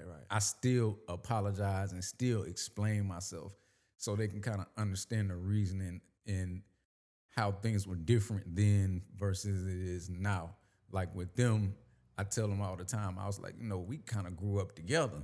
You know what I'm saying? I was like, him, I can really be dad with. You know what I'm saying? It's not like I wanted y'all father, but we grew up together on some, if you want to be real about it, we grew up together. I was still growing up while y'all was growing up. I don't have to grow up with him, so it's a little bit different. So it's gonna look different. But it just goes into what you say, like being mindful of, okay, what's really important. You know what I'm saying? If you got an hour of time, where you really want to put this hour of time at? And now I'm gonna choose him. I think you said a lot. One thing I think is inevitable is them feeling that way. Just because I think as you probably saw I did Miss Lucky last night, and that was one of the first things she said. Like, I hated my brother. You know what I'm saying? Not that they hated his sibling, but it's like the thought of another sibling getting something that I feel like I was robbed of, I didn't get. How have you taken in life? So I think that's inevitable. But I do think it's dope. You said you apologize to them, you tell them, but you were right. One thing I always say, these conversations go full circle. When we first started talking, you was like, when I had my kids, we had them. Hell, we went to school. We weren't their parents. Our parents were their parents. Right. And that was the culture at that time. That that was the dynamic for which I was doing. And then you ended up getting in trouble. And you went off. Right. But that was the norm. Right. That's the thing. People in the South are in the South most times because they got in trouble up north, got in trouble out west. Right. go down south. I don't know what is about the laws down here, but you won't get in trouble if you go down south. You know what I'm saying? Right. If you get in You trouble get a there, you gotta little go back. leeway. That's how I go. It's all the time. You hear so many. You think movie life? They got in trouble in the south because they went down south. That's just how it goes. You go down, you move, you run from one thing, you go to another thing. So Right. I think that the dynamic you speak of with your life is it's just real full circle. And when you think about it, like you're right. You weren't in the position to know how to really be a dad. Right. You know, on paper say you're the father. Yes, it's your Right. DNA. Yes, you know. Right. But to be a dad, like now you know what goes into it. Right. Now you know like the care, the nurture, the time it's really gonna take. You know. Right. Exactly. And this kid's here. We joke about it on social media. I know we all do. Like, oh yeah, just drop your kids off to your mom. We able to make them joke because we've done it. We know how that is. We know how that looks. Right. You know, Yep. and we've been told, hey, I don't like this, I don't like that. So I think that's just a good dynamic. But you know, talking to you and having you talk about certain things that I don't catch on your social media a lot is really giving me an idea of like even when we joke sometimes people don't realize like you joke, but you joke through your trauma a lot too. You know what I'm saying? So a lot of times we joking and A it lot get of to an times we argument. do. I'm joking for me. Exactly. Y'all taking it personal. That's taking it personal. It's about me, It's man. about me. Exactly. I'm joking because I seen that man in the mirror before, Right. and I know how I felt when I saw that person. You know, Exactly. and I don't think people really understand that sometimes. Right. So I do think a lot of things you're saying are gonna give people like more of an inside or intel of, you know, who you are as a person rather than just this social media personality. They assume it's just a personality. Right. So we say a lot to get to the cooking, right? So you mentioned that, you know, your kid's mom is the one that actually like, yo, you know, pushed you into like you should cook. Yeah. So, you know, you come out of this depression and maybe you don't come out, but you know, it's good days, bad days, who knows? But what was it that said, you know what? I'm gonna start being my own boss. I'm gonna start making plates. I'm gonna start having cooking be a way of income for me. Yeah. Well, like I said, I'm in this state of depression, you know, and she's constantly asking me, you know, like what's going on. She trying to be the good woman. Well, not trying to be. She's being the good woman. Shout out to her. And this is my older 3 kids' mother. She's being the good woman, and she's constantly like, "It's gonna be okay. It's gonna be okay." And I'm sitting there like, man, I just don't know what to do. I don't know what to do, and I'm constantly saying this over a period of time. And then one day, she was just like, when I said it, she's like, "Baby, use your hands." I was like, "What you talking about?" And she was like, "You cook for everybody all the time. You cook for the family. You cook for our friends. We have get-togethers. Everybody love your food." She was like, "Use your hands." She was like, "Cook." And I was like, "You know what, do?" And I started out one day. I got up and I just cooked gumbo. I just made a big ass pot of gumbo, right? And one of my friends at the time, he was owner/manager of a club called Empire. That was downtown on Broad Street. I can remember that. Yeah, well, he was the owner. He owned it. So one day, I just made a big ass pot of gumbo, and she was like, "What you doing?" I was like, "I'm finna take this down to the club." So I made a big pot of gumbo, put it in cups, put it in my heater bag, my catering heater bag I had bought, and I took it down there, and I sold gumbo cups for I think $7. Sold them for $7.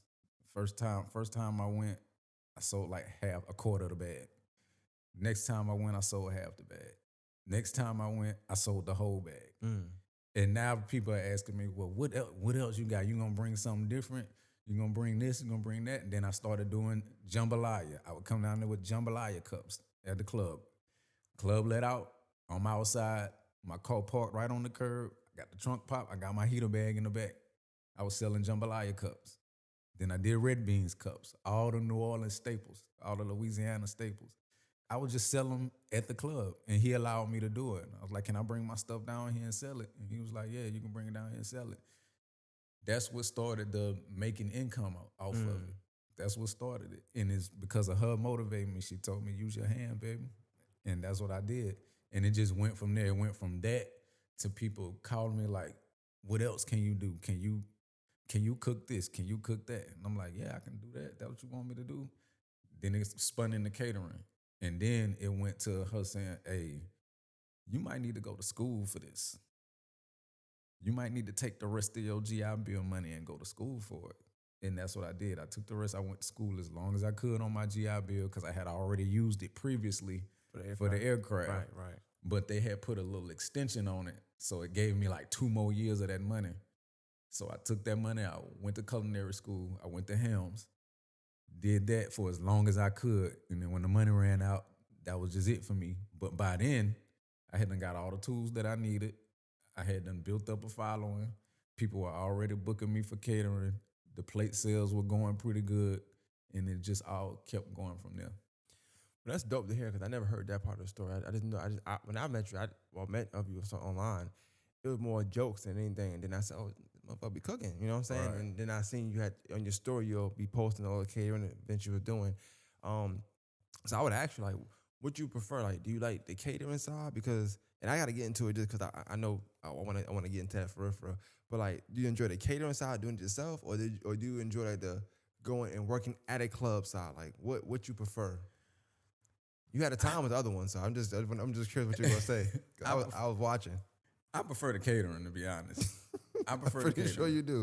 I prefer catering because you get to interact with people, and then you get to, with the catering, you don't really got no restrictions. You know what I'm saying? It's all you, all your creativity based off of what the person you're working with wants, and it's just more, it's more free. Yeah. Like you're free as far as creativity, and then you get to interact a little more with people. You know what I'm saying? It's like I do caterings and people be wanting me to stay. They be trying to get me drunk. They want to they be wanting me to be in the party. Don't be wanting me to leave. And it's, what I'm saying? It makes me feel good that, it's more than just a service to them, more than just give me my stuff and get on. Type thing. It makes me feel good that it's like, no, stay if you can. If you got time, please stay. We want you to stay. Here, have a drink. Here, you want some of your food? Like, you know what I'm saying? So I like the catering. I like the catering better than like working in like a, because I guess you tell me if I'm wrong, but that seemed like it probably felt from I'm going off the post you made and just it seemed like it was hectic for one, and then it probably felt like a job, right. And I know exactly. like you work, you kind of doing good on your own. You know what I'm saying? Just doing your own thing. And it's like, I got a job now, bro. Like every day people expecting this type of thing as opposed to like, I can do my own thing. This is what y'all getting today. This is today and this is tomorrow. Right. But at a job, it's like they want this every day. Exactly. And that wasn't part of the plan, was it? That wasn't part of the plan, man. It wasn't part of the plan. Do you think, and I'm just curious, because like I said, before I don't want to say club, but before you kind of took the catering you do into a different realm, I had never really seen or heard of any complaints. I never heard it when you was doing other thing though, but I can just vividly and visually see that it was frustrating some days because you was dealing with stuff that it's like retail. You throw a rent, somebody call out, this don't happen. Mm-hmm. This is down, power out. Right. It's not working. Yeah. When you're doing it for yourself, you got time to like make a play on whatever was not working. Exactly. But now you didn't have that. Right. And then you got people like, it's not you. This is not Cadell's spot per se. You know what I'm saying? Right. So if they got a problem with this place and everybody got a secret animosity or they got a issue with it, they go online like, oh, y'all said such and such, like, oh, what I gotta do with this? Like, listen, like, exactly. Chill. I had that happen. I definitely had that happen. I was like, hey, first of all, I'm looking at it and I'm like, I wasn't even there when that happened. For one, I wasn't even there. Like, I don't work all day, all night. That's impossible. I can't do it. Sorry. I'm gonna get tired and then I gotta have a family, a work-life balance. Yeah. Work-family balance. So I'm not there all day, every day. So a lot of the times with that, when the stuff was happening, it's like, I ain't even there. And then it was crazy because the people I was working for, they kind of didn't like me saying that, but I'm like, it's the truth. Yeah. Because they coming at me because I'm the face. I'm the face. I'm what everybody knows. So they coming at me and I got to be like, I'm sorry, this, that, and the third happened. Like, listen, I went there. Next time, come when I'm there. I'm gonna make sure you take it care of. I'll make your stuff personally. See if we can get you a little discount. I don't control that, but we gonna see. You know what I'm saying? Just come when I'm there, and I got you, and I Yeah. got you, and then we gonna work on the rest of the stuff. You know, But So, I would assume that was a weird dynamic to go from kind of doing it on your own and then definitely. trying to not do it on your own, but doing it Right. under some other entity Right. when there's more rules and it's like you used to being so free flowing and or Free-flowing, you make exactly. your own rules. Exactly. That was your structure. Like I'm gonna do my own thing. Right. Now you're under somebody else's structure, which you might Right. not even agree with. This, not to diss anybody, but you might not agree with that structure per se. Right. But you still got a brand to protect. Right. And I think it was funny because like I remember watching it and saying it like, and you have like conversations with people, but because I'm like we all in one circle, Mhm. and you will come off as argumentative, like that's what they're gonna think. Oh, you want to argue, and maybe that wasn't the case. You just trying to defend your brand, Exactly. but people don't see that because it could be. So if somebody was to go like just to come to your page or come to you, like they may only see a time where you are saying something or times where it's like a post that's getting shared, people disagreeing. So you might come off as combative. You might come off as um, argumentative. You might come off as just a challenge. Like you like to Right. challenge stuff every time. Or he man woman hater. You know what I'm saying? Whatever Right. whatever they call. Like how do you battle that, if at all, with your social media? A lot of times I don't battle it.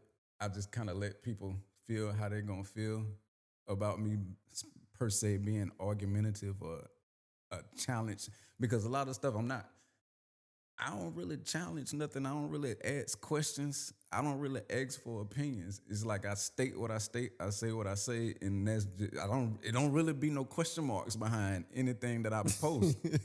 You know, so like I kind of just let people feel that way. Yeah. It's like, okay, if you feel that way, you feel that I'm argumentative or combative, well, don't argue or don't like don't I'm with don't throw nothing at me. It's like you gonna throw something at me, like, and you just don't want, you gonna throw the rock, but you don't want me to throw the rock back.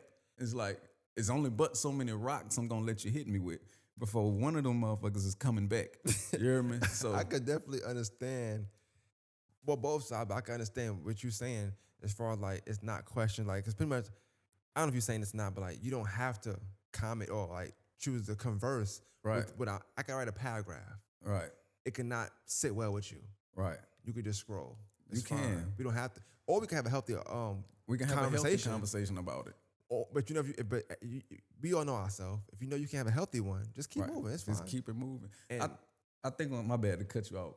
I think what a lot of people do on social media and what they kind of get caught up in is the debates turning. You gotta understand, you not pushing nobody off of their opinion on this blue app. It's not just me. It's everybody. You're not pushing them up. And I think a lot of people get into that, like, with their opinions is so strong when they comment on people's posts that they feel like they can push people or sway somebody's opinion. You're not gonna do it. You're not gonna do it.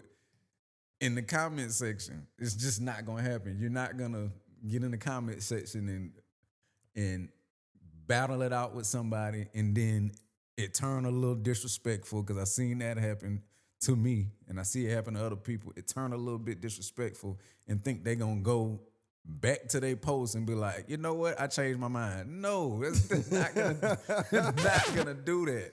Nobody is gonna do that. And a lot of people, I feel like I watch them. I've had it happen to me, and then I watch it with other people, because I be on people pages just looking, don't say nothing. I'll look or I'll laugh, but I won't say nothing. But a lot of people kind of get wrapped up in that, and I be looking. I'm like, you think you gonna change this person's mind? You not gonna change this person's mind at all. So for me personally, right? Like, and I don't know, everybody got a different background and something like that. But because I'm in the media and what I do, I don't try to combat too much. I be feeling like I got microphones. We can have a conversation, Exactly. right? So that's a way you can kind of sway opinion, because I can have a real meaningful conversation. It's hard on a post because nobody really listening. Everybody is talking to respond. Right. So if you're not listening, we just writing paragraphs Right. for no reason, because neither one of us is like really We just only respond. We're not trying to understand what the person is saying. What the person's saying. That's the first thing. The second thing I feel like too is what I've seen, and I've seen it all across, but I think it's whenever it comes outside that status sometimes. So you in the status, we argue, we go back and forth, whatever, cool, all right, cute, boom, boom. So I'm scrolling my Facebook and I'm seeing shot, like damn, that post was 3 hours ago. Right. Yeah. Like we could have left it there. Yeah. But then it's a personal shot, like, or I don't know if you had this happen to you before, but like I'll see it on social media. They will take something of, let's use you for example. They'll take something of you, something you bared or you said. Mm-hmm. So you mean to tell me a man that and it's like it's you. That man that they is the general post is you, right? Right. So a man that whatever they say, that's gonna trigger you, right? Going to tell me how to do da. And it's like, okay, well, that don't sum me up like that. First of all, right? Let's not sum me up into like 7 words because I'm more than 7 words. Exactly. But they knew it's 7 words to use because they knew it's gonna get you hyper. Exactly. And then y'all go back and forth. And I think that'd be the disconnect for me with social media. So what I do in my post, I don't care whether it's a paragraph, a long word, long sentence, compound word, I don't care. I'll be like, nah, that's facts. You right. Yeah. My day be so peaceful. Yeah. But I post them, I just go, I leave. I don't care. I don't care what you think. Right. I'm on to the next status, the next day. I don't care about that because the thing is, like, sometimes too, especially with men, definitely men and men, but sometimes too, it's like, if we argue back and forth with women or whatever, or, whatever it is, what can you do? It's a woman, bro. What you gonna do? Boy, nothing. I'm gonna hit you when I see you, like, you know what I'm saying? Like, better if you go below the belt. Like, I can't do nothing, but my options are maybe to block you, maybe, I don't know. Right. Or unfriend you. They're gonna get mad at that. I don't block some females. I'm the sassiest man in Augusta because I don't block some females that got disrespectful with me. I'm gonna block you, like that. The sassiest man. What sassy man blocking females? Like, man, I don't want your energy on me like that. Like, you talking crazy. Yes, I'm gonna block you. What is wrong with you? Why wouldn't I? The funny part about you even saying that was I remember around this time, like, I'm assuming the same time when you had started blocking people, whatever, because I seen a lot of conversations. Now, I was working at this time, and I was in a place, like, mentally, I wasn't thinking about social media. But I kept seeing stuff, like all these paragraphs, seeing you paragraph here. I'm like, damn, wow, what's going on? I couldn't, it was 3-4 days before I caught a grasp of, okay, this is going on. I ain't trying to get in business, but I think it was like a breakup, whatever it can be. Yeah, that was crazy. Man, listen. That was wild. It was so many people saying, oh, he blocked me because of this. He blocked me. I mean, I'm seeing conversations in the statuses like, he blocked me too. He blocked me too. They was on your ass too. I'm not gonna lie. They were calling you sass dog. That was. They was on your ass. It's crazy because if you would have saw, because I was going through them, like, because I'm seeing them same paragraphs and stuff you seeing people talking where they say a man, but it's you. I know they talking about me. I'm going through them posts and I'm looking at the comments. I'm not saying nothing. I'm looking at the comments. And boy, when I tell you they was on them posts dogging me, man. Like, it was so crazy. I'm looking at it, I'm laughing. I'm like, dang, they going to town on me, bro. They going, and then some of them it was females. I thought we was straight. I'm like, dang, we cool. Yeah. I was like, dang, I'm looking at it. I'm like, you just gonna sit there and let them do me like that? Like, we straight. So I was like, you know what? I went through, looked at them names. I was like, let me see who I'm friends with. Because they talking so crazy. Let me see who I'm friends with. Oh, you friends with me talking crazy? Gone. You gone. You gone. And I ended up blocking like 50 people on that thread. When you gonna unblock them? Probably never. Probably never. So I'm curious, because of the concept we have now, like, if you had to kind of decipher, or if somebody would decipher, I don't know how it worked, like, what's the difference between you in person, you how you are for real, like, because our social media is somewhat of a representation of us, but some people can just like be a whole different way outside of that. Right. Or do you think you misunderstood on social media? Do you think people read your post and think you like really like pointing fingers at them, like I think it seemed more aggressive than, 'cause I'm talking to you. Right. So I think I got a voice, not a voice, but a demeanor to the post now. I feel like, because we never had a conversation before. Exactly. And then, but reading before, I don't know how they felt or people felt, but I was like, damn, he is kind of aggressive. Like, he going hard. You might be joking. It might not be that deep. 90% of the time, it's not. I joke. I'm a jokester. I'm a jokester all the way around. But I joke about stuff on social media that I may not joke about in person. I may not have these same joking, but I joke about different stuff. But I'm always a jokester. I'm the kid stuff. I play too much. I do. The stuff I put on social media, a lot of the times, it don't be me. It's stuff that I've taken from other people posts, reels, podcasts that you see, and stuff that they talk about, and I'll take it. So I'll listen to them, right? Or I'll read the post, or I'll listen to a sound bite of a podcast, or I'll listen to a whole podcast, or whatever type of video or reel. And I'll take it, and I'll be like, well, what's the alternate perspective about this? How can I flip this and then make it funny? Yeah. So a lot of times it don't be me, it be other people's stuff. And I just be like, well, I want to do people think of it like this. So I'm going to take this, I'm going to turn this whole thing around. I'm going to turn the mirror around and see how people feel about it. And see what people have to say about this alternate perspective. Because there's different ways to look at everything. Everything is just not a one-way street with me. That's my mentality about stuff. I just think the context in which you just spoke, though, I think is needed, because it's a possibility that when you write these statuses and stuff, people thinking that it's your thoughts and you're just like pushing on people like, I think this, what do you think? Right. But like you said, if you get it from podcasts, you're just kind of speaking in general terms or layman's terms at the time to get a conversation started. Because at the end of the day, that's kind of still what social media is for. We don't have to agree. We just got to be respectful. Right. And that's healthy. my main thing. Just got to be respectful. You know, I be wanting to provoke thought, to be honest. I just want to provoke thought. That's it's funny, not to cut you off, I'm sorry, but I watch a lot of stuff. Like, I watch a lot. I remember, and I don't know if you felt it, but tell me how you feel about this. But like, I feel like, you can't, for me, you're on the scene doing your thing, you got the women versus men thing, cool, leading the pack, you got like Q, Squinter, she lead the pack for people, y'all doing y'all thing, whatever. I think even at a point, I remember you even said it, like, I don't want to do a podcast, but you were going live just to interact, because the conversation you was putting out, like your post, was going so well, conversation-wise, like, it made sense to go live, let's talk. You did that for a little while, cool. Right. I don't know when it really stopped, but it was almost like at some point, it kind of like went to your detriment a little bit, because like they started to put you in this box, or like maybe your opinion became too strong. I don't know if like you argue with, I don't know if it really called arguing, because I can't really see it per se, but I think that the tone in which you may be posting ain't what, it's not what they're thinking it is. It's definitely not. It's definitely not. It's 90% of what I post is made in a joking tone. Like, well, I'm you playing. put emojis a lot of times. I don't know. I put laughing emojis a lot. Like, I'm playing. Some stuff be true. You know what I'm saying? There's some truth to it, but I'll be playing, because sometimes the truth funny. You know what I'm saying?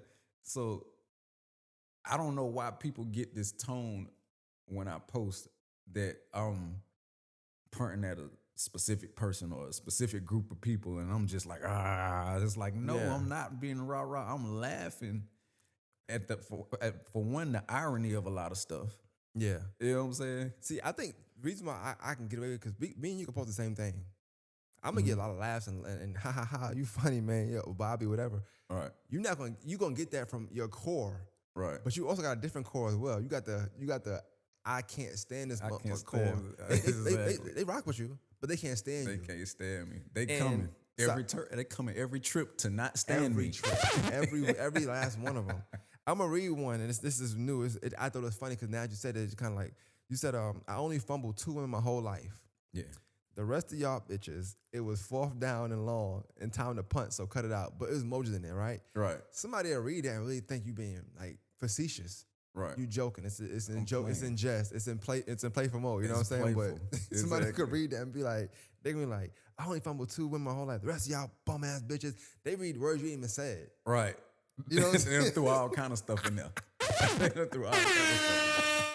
So I think that the stuff you speak on and you say, for me, it's easy because I'm on behind. I do my own thing live sometimes, so I'm on a camera. Mm. So if you don't know me personally, which a lot of them don't, you feel like you do because for once a week or twice a week, sometimes 3, I'm speaking for an hour on camera. Right. And you get to know my demeanor. Oh, he mean it this way. Oh, he's sarcastic. Oh, he's calm. He's chill. Right.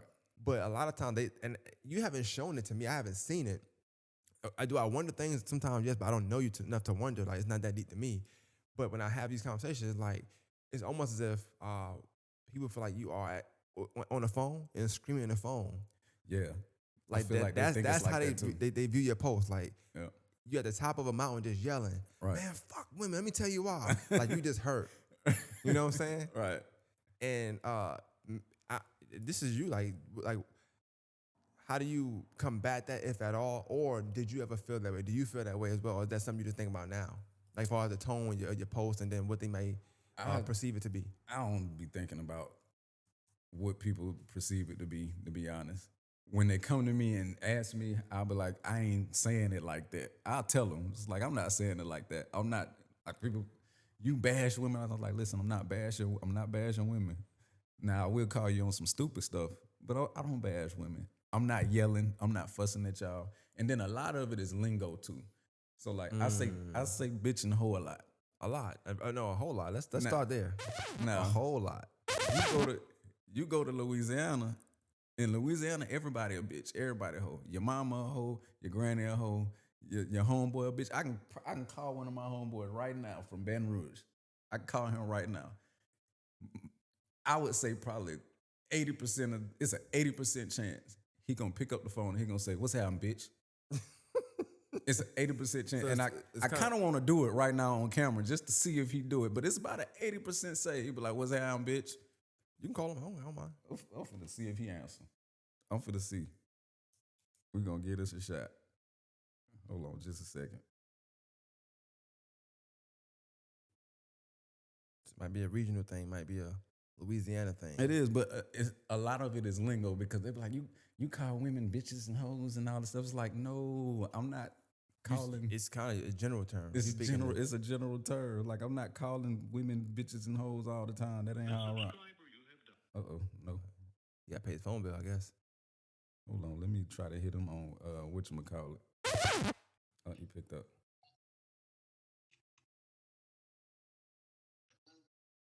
What's up, man? I'm testing the theory right now. I'm trying to see if you're gonna do it. About how we greet each other in Louisiana when we answer the phone.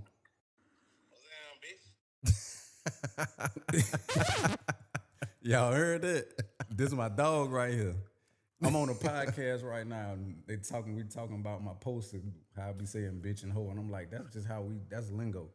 That's just how we do. So I was like, I'm gonna call my dog right now. I was like, it's probably an 80% chance he answer the phone. What's that, bitch? That's funny as hell. Like I said, you know what I'm saying?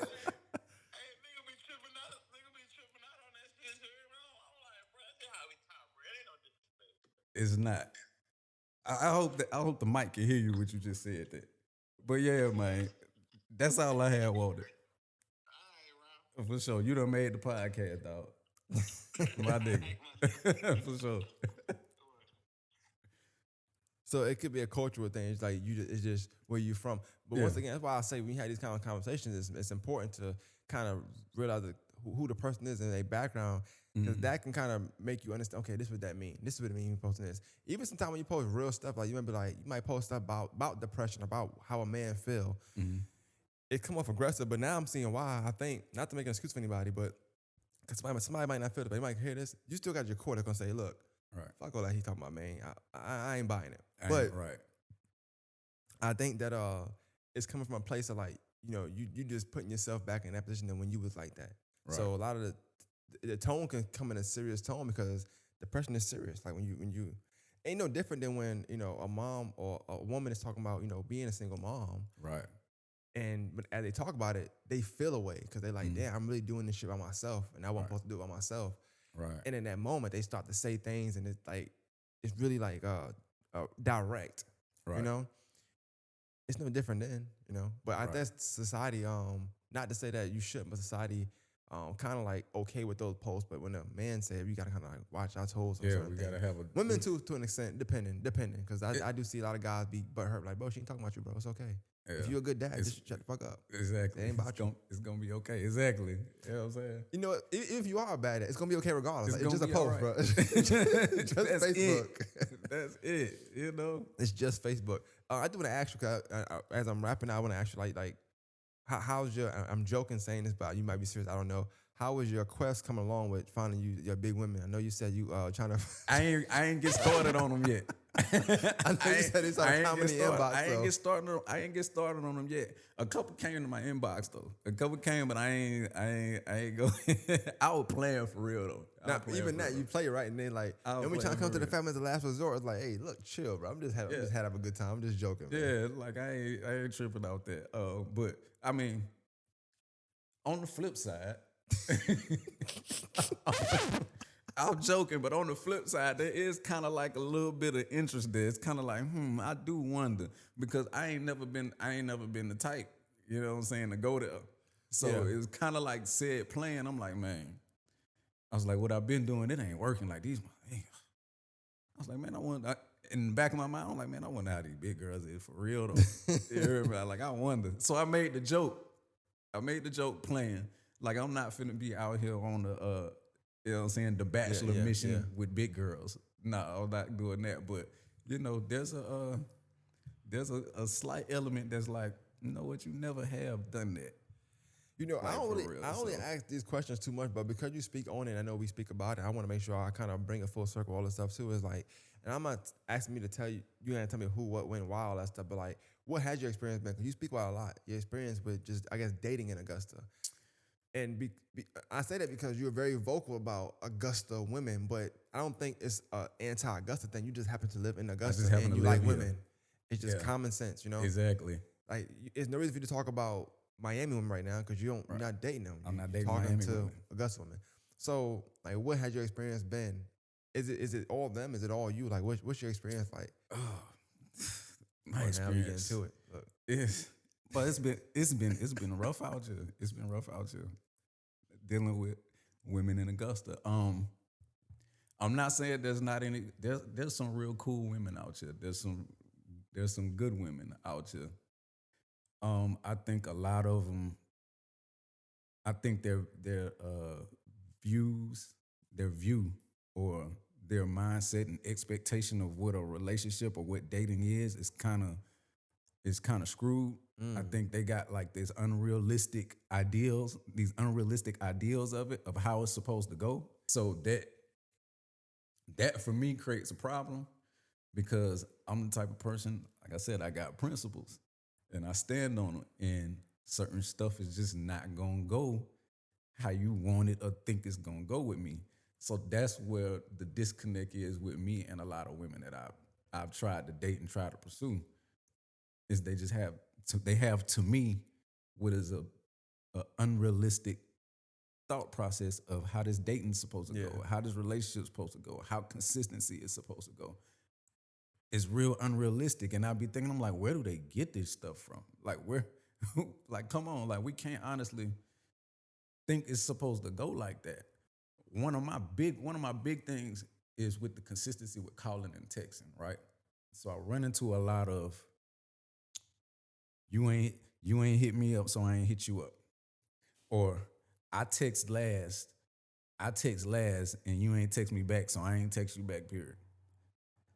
But in my mind, I'm sitting here thinking, I'm like, so this whole time, because you sent the last text message, whether it's a day that went by, 2 days went by, a week went by, because you sent this last text message, you're not gonna send another one, even though you thinking about me this whole time, thinking about the fact that I ain't text back or I haven't called back. You're thinking of me. So instead of just owning that you're thinking of me and just hitting you back up, because that's what I would do, just hitting back up regardless of who texted or who called last, you gonna sit on it just so you can be mad when I do call you or text you. Didn't you get attitude? You know what I'm saying? And it's like, so you sat here thinking about me, and instead of just saying, I'm thinking about him, let me call him, you sat here and waited just so you can be mad at me when I did it.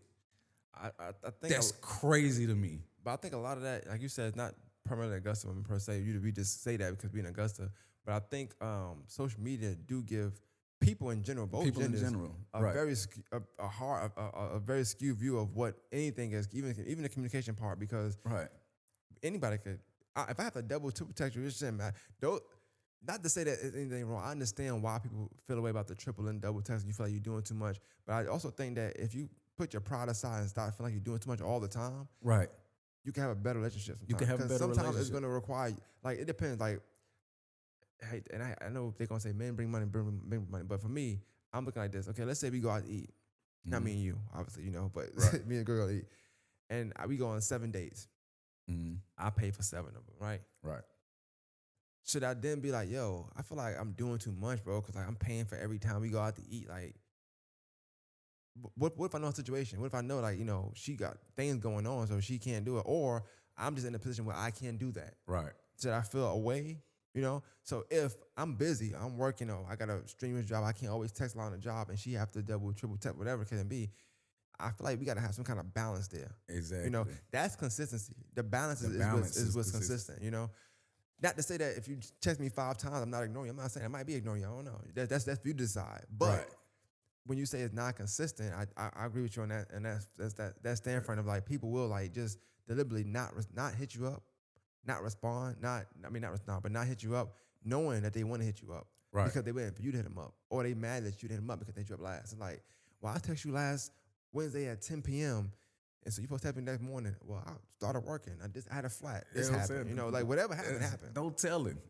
You know what I'm saying? Sometimes, like with me, like sometimes I'll get up and I'll get right to it. Whatever it is that I'm doing, I may forget the good morning this morning. Yeah. I may just jump right to some other shit. But that's when you kind of reel me in. If you dealing with me like that, you know what I'm saying? If you interested in me like that, you know what I'm saying? Reel me in. Oh, he ain't say good morning this morning. Let me go get him real quick. Good morning. Oh, hey babe. Good morning. How you doing?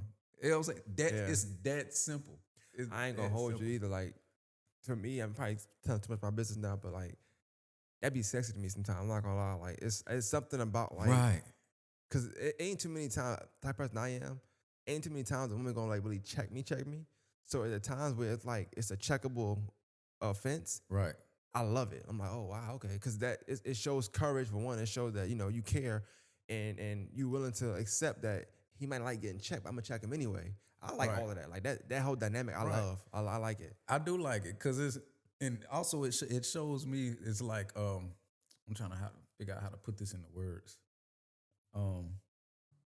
Don't get too crazy with the checking now. I'm just saying. Yeah, it's don't cool, get too crazy, but it's like I like the fact that you even with me, however you feel about me, this undying love or like or whatever you in, even with me, you're still gonna be like, hey, dude, get right now. You know what I'm saying? Like, get right. You know what I'm saying? I ain't gonna be disrespectful with the checking, but hey, yeah, get it together. I'm over here. You know what I'm saying?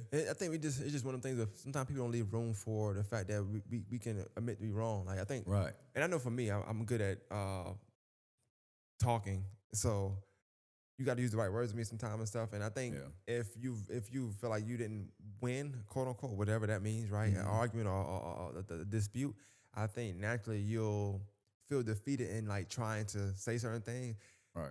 But because they assume you're gonna say this, but sometimes I'm just wrong. Like, yeah, I might get up and get straight to it. I might get up and editing. I might be on Facebook joking. You could tell me, hey, yo, you on Facebook joking, but I text you out 20 minutes ago. You got me. You got me. What can I do, right? Caught me red-handed. You got me. I get caught red-handed like that all the time. It's easy. It's easy. It's easy to get caught up with it. When you're a personality, I think that's another thing we got to realize as well. It is. I was going to ask you that. Being in a small city like Augusta, and then also being, I don't use the P word, but known and having a following. Well, how has that been as well? Because I know it hurts me a lot. So how does it like treat you?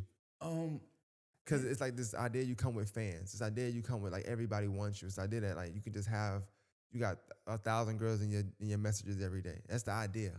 Yeah, and I kind of keep that under control with the fact that I don't really do too much around. Like I'm not on the scene. I'm not out and about. So it's like I'm seldom seen, but always heard type thing. So that kind of eases that where it's like I'll get a female that I'm trying to pursue, and we're trying to pursue each other, and they have that they make that comment. You got you got all them girls on Facebook. You got hoes, and I'm like, okay, if that's what you think based off of that, come on into Cadell's world and see what really goes on. And then you get over here and you realize, oh, he ain't on a goddamn thing. Like Boring life. this man boring. And I tell a female that too. I'm like, listen, I'm gonna let you know now dealing with me, like, you might think I'm boring. 'Cause I don't really do too much. So when you think that I got this fan club, it's on this app, real life. When you come up in this world right here, you're gonna be like, man, ain't nothing going on. It's quiet as Yeah. hell over here. Like, you mean to tell me the storm that's on Facebook that don't go on in your real life? I think a lot of females kind of get thrown by that. They kind of be like, hold on, what? I was expecting this whirlwind of fun in here, and it's not. Yep. you know? And I was just curious to that too, just because, like I say, you speak a lot about it, and you talk about the dynamic of women and men, and just dating. You give your perspective, and then somebody always come on a post and want to argue down that you're wrong. And, it's like, you have a hard job to do, man. Like, I don't know, you gotta. It's almost like every other day, or at least weekly, you have to kind of how if I heartbeat, they was like every day I gotta prove my love. Right. Like every day you gotta prove you not I'm not dissing y'all, or Right. like you gotta prove that your opinion is your opinion, which Right. is insane, But Exactly. I just be curious to that point, and then I think too, like the big issue you had, which you don't have to get into it like that, but the big thing, I guess, when it was like this social media breakup, like how does that make you think, or make you move differently moving forward? Like, do you want to have another public relationship? Is that something you've into now? I do. Like, that didn't. It didn't. I'm happy that you walk so I could fly, because I'm not doing it. I'm telling you right now. I'm not there for it, man. That didn't sour my taste for it. But it's gonna be a way that it's gonna be a way that it's gonna be done moving forward. But it didn't sour my taste for it, like, cause I'm real people. A lot of females think I'm just this hard to deal with dude. Like, can't tell them nothing. Can't opinionated, argumentative. Don't like women. I'm tender as a motherfucker. I am tender. When I like you, when I really like you, I am tender. I am tender as hell. Now, I ain't gonna go for everything, but I'm the sweetest person ever. Like, within reason. Yeah. Within reason, I'm gonna do anything you want within reason. It's when you get out of pocket and out of reason, that's when I'm gonna put my foot down. But within reason, man, I'm tender as hell. Females got this opinion of me that I just can't stand women. I'm hard to deal with. I'm not. Yeah. All you got to do, come over here and chill. If you come over here and chill, we're gonna be good. Just don't come over here with the rah-rah, and we good. I think one of the things that I like, and know, well, I can say now because we've almost 2 hours in, so most people won't get far like that, like, unless they just really want to see what you say. But like, for me, I think that I like being able to post something, knowing it's like direct, but like also knowing that like my following just can't say, oh, he's talking about this person, Right. or me and somebody could be going back and forth, and nobody could be like, oh my God, you see them going back and forth. I'm like, Right. it's so peaceful, and I didn't know how peaceful it was until your situation. I was like, oh Right. yes. I mean, it was like a freaking. I never seen nothing like it. It was 3 days, then turned it off a little while, then another 3 days. I'm like, all right, look, what's going on? It was insane. That was a shitstorm, man. That was That was crazy, but I do think too, and I spoke with somebody about it. Like, I speak about stuff in private. I don't put that stuff on status. That ain't my thing. But I also just feel like a lot of times, I don't know, like, I think when you hurt, you really gotta get off social media, because right. words hurt, and it ain't until you really say something to somebody, or somebody says something to you, Right. and you realize like, damn, I ain't never gonna like look at you the same, because I just Right. feel like those words was More jokes than anything. Yeah, yeah, yeah. More jokes about it than anything. I ain't really dig too deep in on it like that, because I was just like, dang, like she really did that. She took it there. That was one of those times where like I didn't really follow. I was like days behind, but I seen people saying stuff and whatever. I just didn't know who it was. Mm-hmm. Cause I didn't know the party for one, but I also as days went by and I finally would come to, I said, oh, these was some blows they was throwing. This was kind of crazy, Hey, bro. man, 'cause I she was, yo, it was a good fight, but yo, that was I just was lost. like, yeah, she fucked you up. I ain't gonna hold you. I did not win that fight. It was over with. But I don't know if that's a fight that you want to win. I just feel like I too, didn't want to win that fight. I feel like I'm a person like I feel like before I say something to you that's super hurtful, Mm-hmm. I'm gonna say nothing at all. Right. Because I prefer to be like, I prefer to live with regret with my silence than be regret that I said the wrong thing because I Right. just felt away in that moment. I'm not gonna always feel that way. Right. I might feel away on Wednesday, but I might feel so totally different next Wednesday. Mm-hmm. So I want to make sure you only know that from experience. Yeah. I've said things to people, so I try to live that walk right there. I work on that constantly because I can have a mouth, and a lot of times I just be like, man, is it worth it? Is it worth saying that? I got to stop myself. Like, nah, don't say that to that person. That's just wrong. I know I got a few more, but you mentioned something earlier about the dating thing. I just want to make sure I do my part as far as the journalist side, because you was like, some got a skewed version of dating. Mm-hmm. But if you can elaborate or if you can say anything for you, what would be something you feel like that you lack or that you maybe have a mishap when it comes to dating?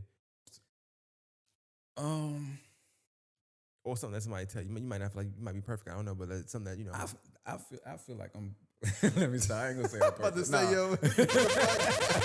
yo. Nah, I'm not perfect. I got my ways, man. Like I can get a little stubborn with certain stuff, and I think that's really it. Like I can get a little stubborn, like that standing on principle that I say sometimes. Yeah. Sometimes I don't need to stand on business that much. Sometimes I can. Sometimes with who I'm dating and dealing with, sometimes I can step off of business for a minute, and So I'm working on that. I don't got to stand on business all the time. No, I like the honesty there. I just had to ask that because, like I said, you say a lot, and sometimes I think on my side, if I don't interject, which I don't because it's just not, it's rude because you telling stories, you might get to something. If I don't interject, I don't ask that question, it makes like I'm agreeing or I'm pushing that. Right. But I also feel like my podcast, but now you've been here then 2 hours now, so like that how I approach it is just different. Like I want people to really know the person, right, know their background. I don't come with an agenda, Even if people have questions that they want to ask, like, oh, ask this. I feel like whatever question they have, for the most part, you answer most of them. Even if it's the one story, it could be the military story. It could be the fact that you said some people watch the first 10 minutes. Oh, right. What? Oh, 12 had a baby and had a baby 15, and they're gonna take that, and that's what they're gonna take from. Oh, they're gonna eat me alive out that one. But if you really get to the meat and potatoes of things, and my favorite part is the full circle moment when you say, you know what, I listened to my kids one day, and they told me this, because that tells you like, okay, they told me, Daddy, I know that that might have been the thing back then. That was wrong. That wasn't right. Right. But sometimes take your kids. The kids will grow you.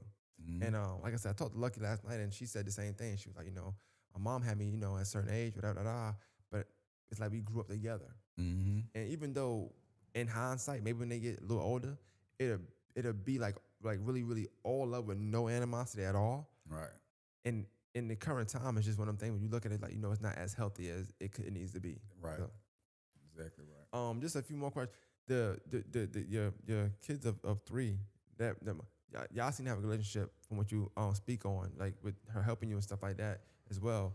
Is that what you think, like y'all always gonna be friends, like because y'all grew up together for the most part, like yeah, we always gonna be friends. She got me blocked right now though, but we always. Oh my God, man! It ain't because of nothing I did. It ain't because of nothing I did. Listen, what I tell you, this woman, and I was just talking to my daughter. I was just talking on the phone with my daughter yesterday, and I told my daughter she's turning into her mama because my daughter said she was getting ready to watch a sermon and she was gonna call me back. And I was just like, ooh, you turned into your mama. So when I tell you this woman, her growth from, so she got back home in Shreveport, her name, Tasha Fields, coming up. It was Tasha Fields. She's not Tasha Fields no more. She is Natasha. Okay. She's grown. Like she ain't that girl from Shreveport that I met no more. Yeah. Like, and her growth process is just so crazy. And I'm so proud of her for it. You know what I'm saying? It's to the point, like, when I say I'm blocked now, shit, we cool. Like, we talk, we speak, but there's points in times we got this bond and this connection, right? But there's points in time she will block me because of it, because it'll get too connecting. Yeah. It'll start connecting a little bit too much for her. And she's on this path and this journey where she don't want to go back. Okay. So she'll block me every now and then. Hey man, that's healthy. It's healthy as hell. Like, I don't even be mad at her. I'll be laughing. I'll be laughing because I know her. Yeah. You know what I'm saying? Yeah. I know from then until now. And I play with my daughter all the time. I'm like, man, what your mama doing? You know, she done block me again. She'll block me for like 2-3 months, and then out the blue, she'll hit me up. How you doing? And then we'll get to talking, and we'll have conversations and stuff, here and there for a couple months.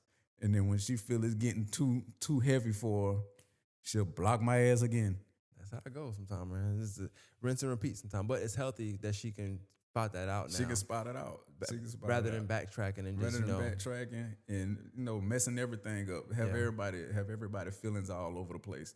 She'll block the hell out of me. And even though I don't, for anybody out there that I've talked to, or I don't even pursue her like that. I just be talking to her. I just like talking to her because she knows me. Yeah.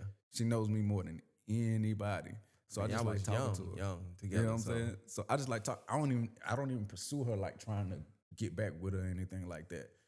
But she be like, hey, we reconnecting a little too much. Block. Get up out.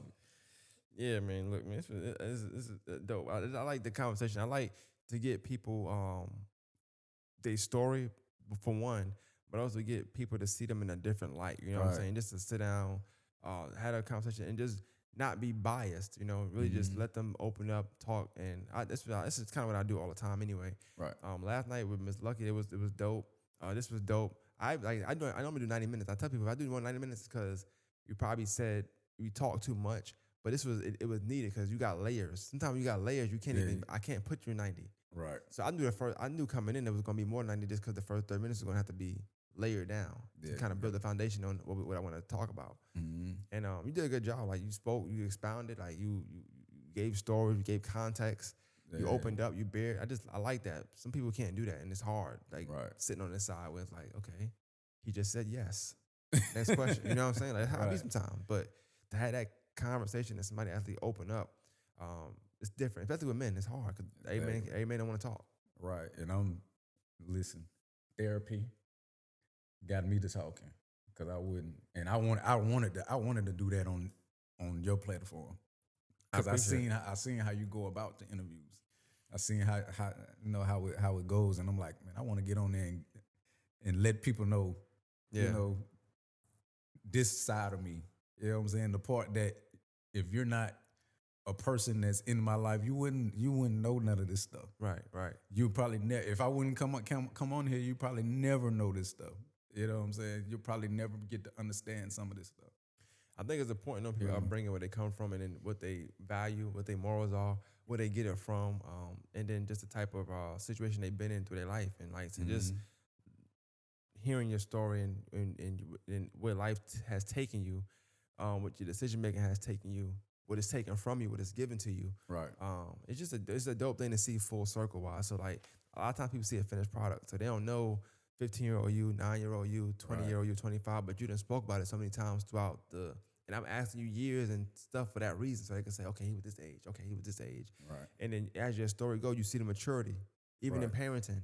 You know what I'm saying? Even with dealing with certain things, and then now you at a stage in age in life where you can laugh at a lot of things, which go back to the social media thing with like, hey, everything ain't serious. I'm not just waking up saying F women. I'm waking up laughing, having a good time. Right. And I'm watching something and I'm just, hitting up. So I like it, I like that, but I like also just, painting that picture for people. But also like, even if it wasn't a social media thing, just what you do with the catering and just your background and the fact that you represent a big part of Augusta. What I mean by that is like, I call it more than the masses because it's more than just golf here. Right. Here you are in front of me, somebody who's not from here, Right. but got a history here.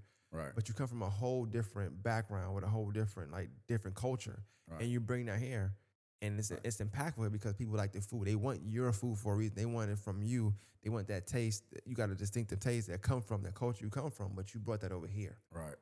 And I think that's important to even know that Augusta has that as well. It's not just a country person with a lawnmower and just play football all day. That's not what it is down here. You got city people from Louisiana, people from this place, and they bring their culture here, and they don't leave. They love it. They end up living here, adapting here, and even a person that's from a beautiful city like Louisiana would still call us home.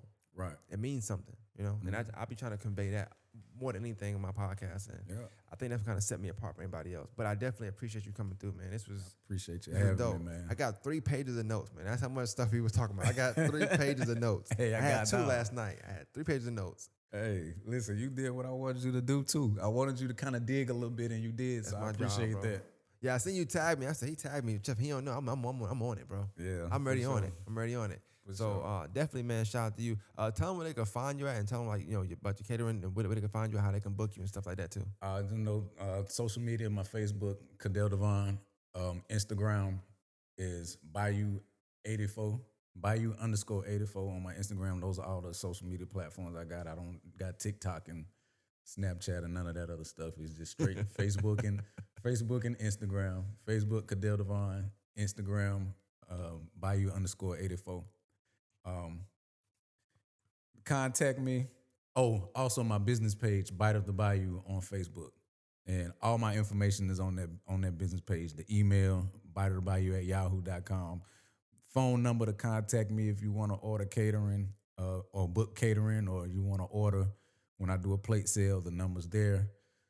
Right now, when I do a plate sale, you can just text me what you're ordering based off of what I'm selling. You'll get responded to in the text. So, you got different days for different stuff still, or you just pick it as the week go on? Yeah, it's kind of fly by. Okay. You know what I'm saying? I'm actually working towards getting a set menu that I'm gonna do probably 3 to 4 days a week. I'm actually working on that right now. Where I have a set short menu, it'll probably be like 10 items on it. And I promise my last question. But what you think is your favorite dish? Like, what's your signature dish to make? My signature dish to make, for me personally, Yeah. is my red beans. That's my signature dish. That's what I do the best of because I grew up eating that. That's what I do the best of. Now, the city would say my signature dish is gumbo and the oysters. But mine, it's the red beans and rice. I definitely hear about the gumbo, so yeah, might have to try that, man. But yeah, definitely, man. Shout out to you, man. I appreciate you coming through. You was on time. You said you were late, but you wasn't late. You was on time. You was ready. You gave me 100%. I appreciate it. Appreciate you. This was dope. I'm gonna try to have it out as soon as possible. It is a little longer than most, but I like this. Yeah. And man, I definitely shout out to you, man. But Morning Masters podcast, we out. Shout out to Cadell, man. Appreciate you.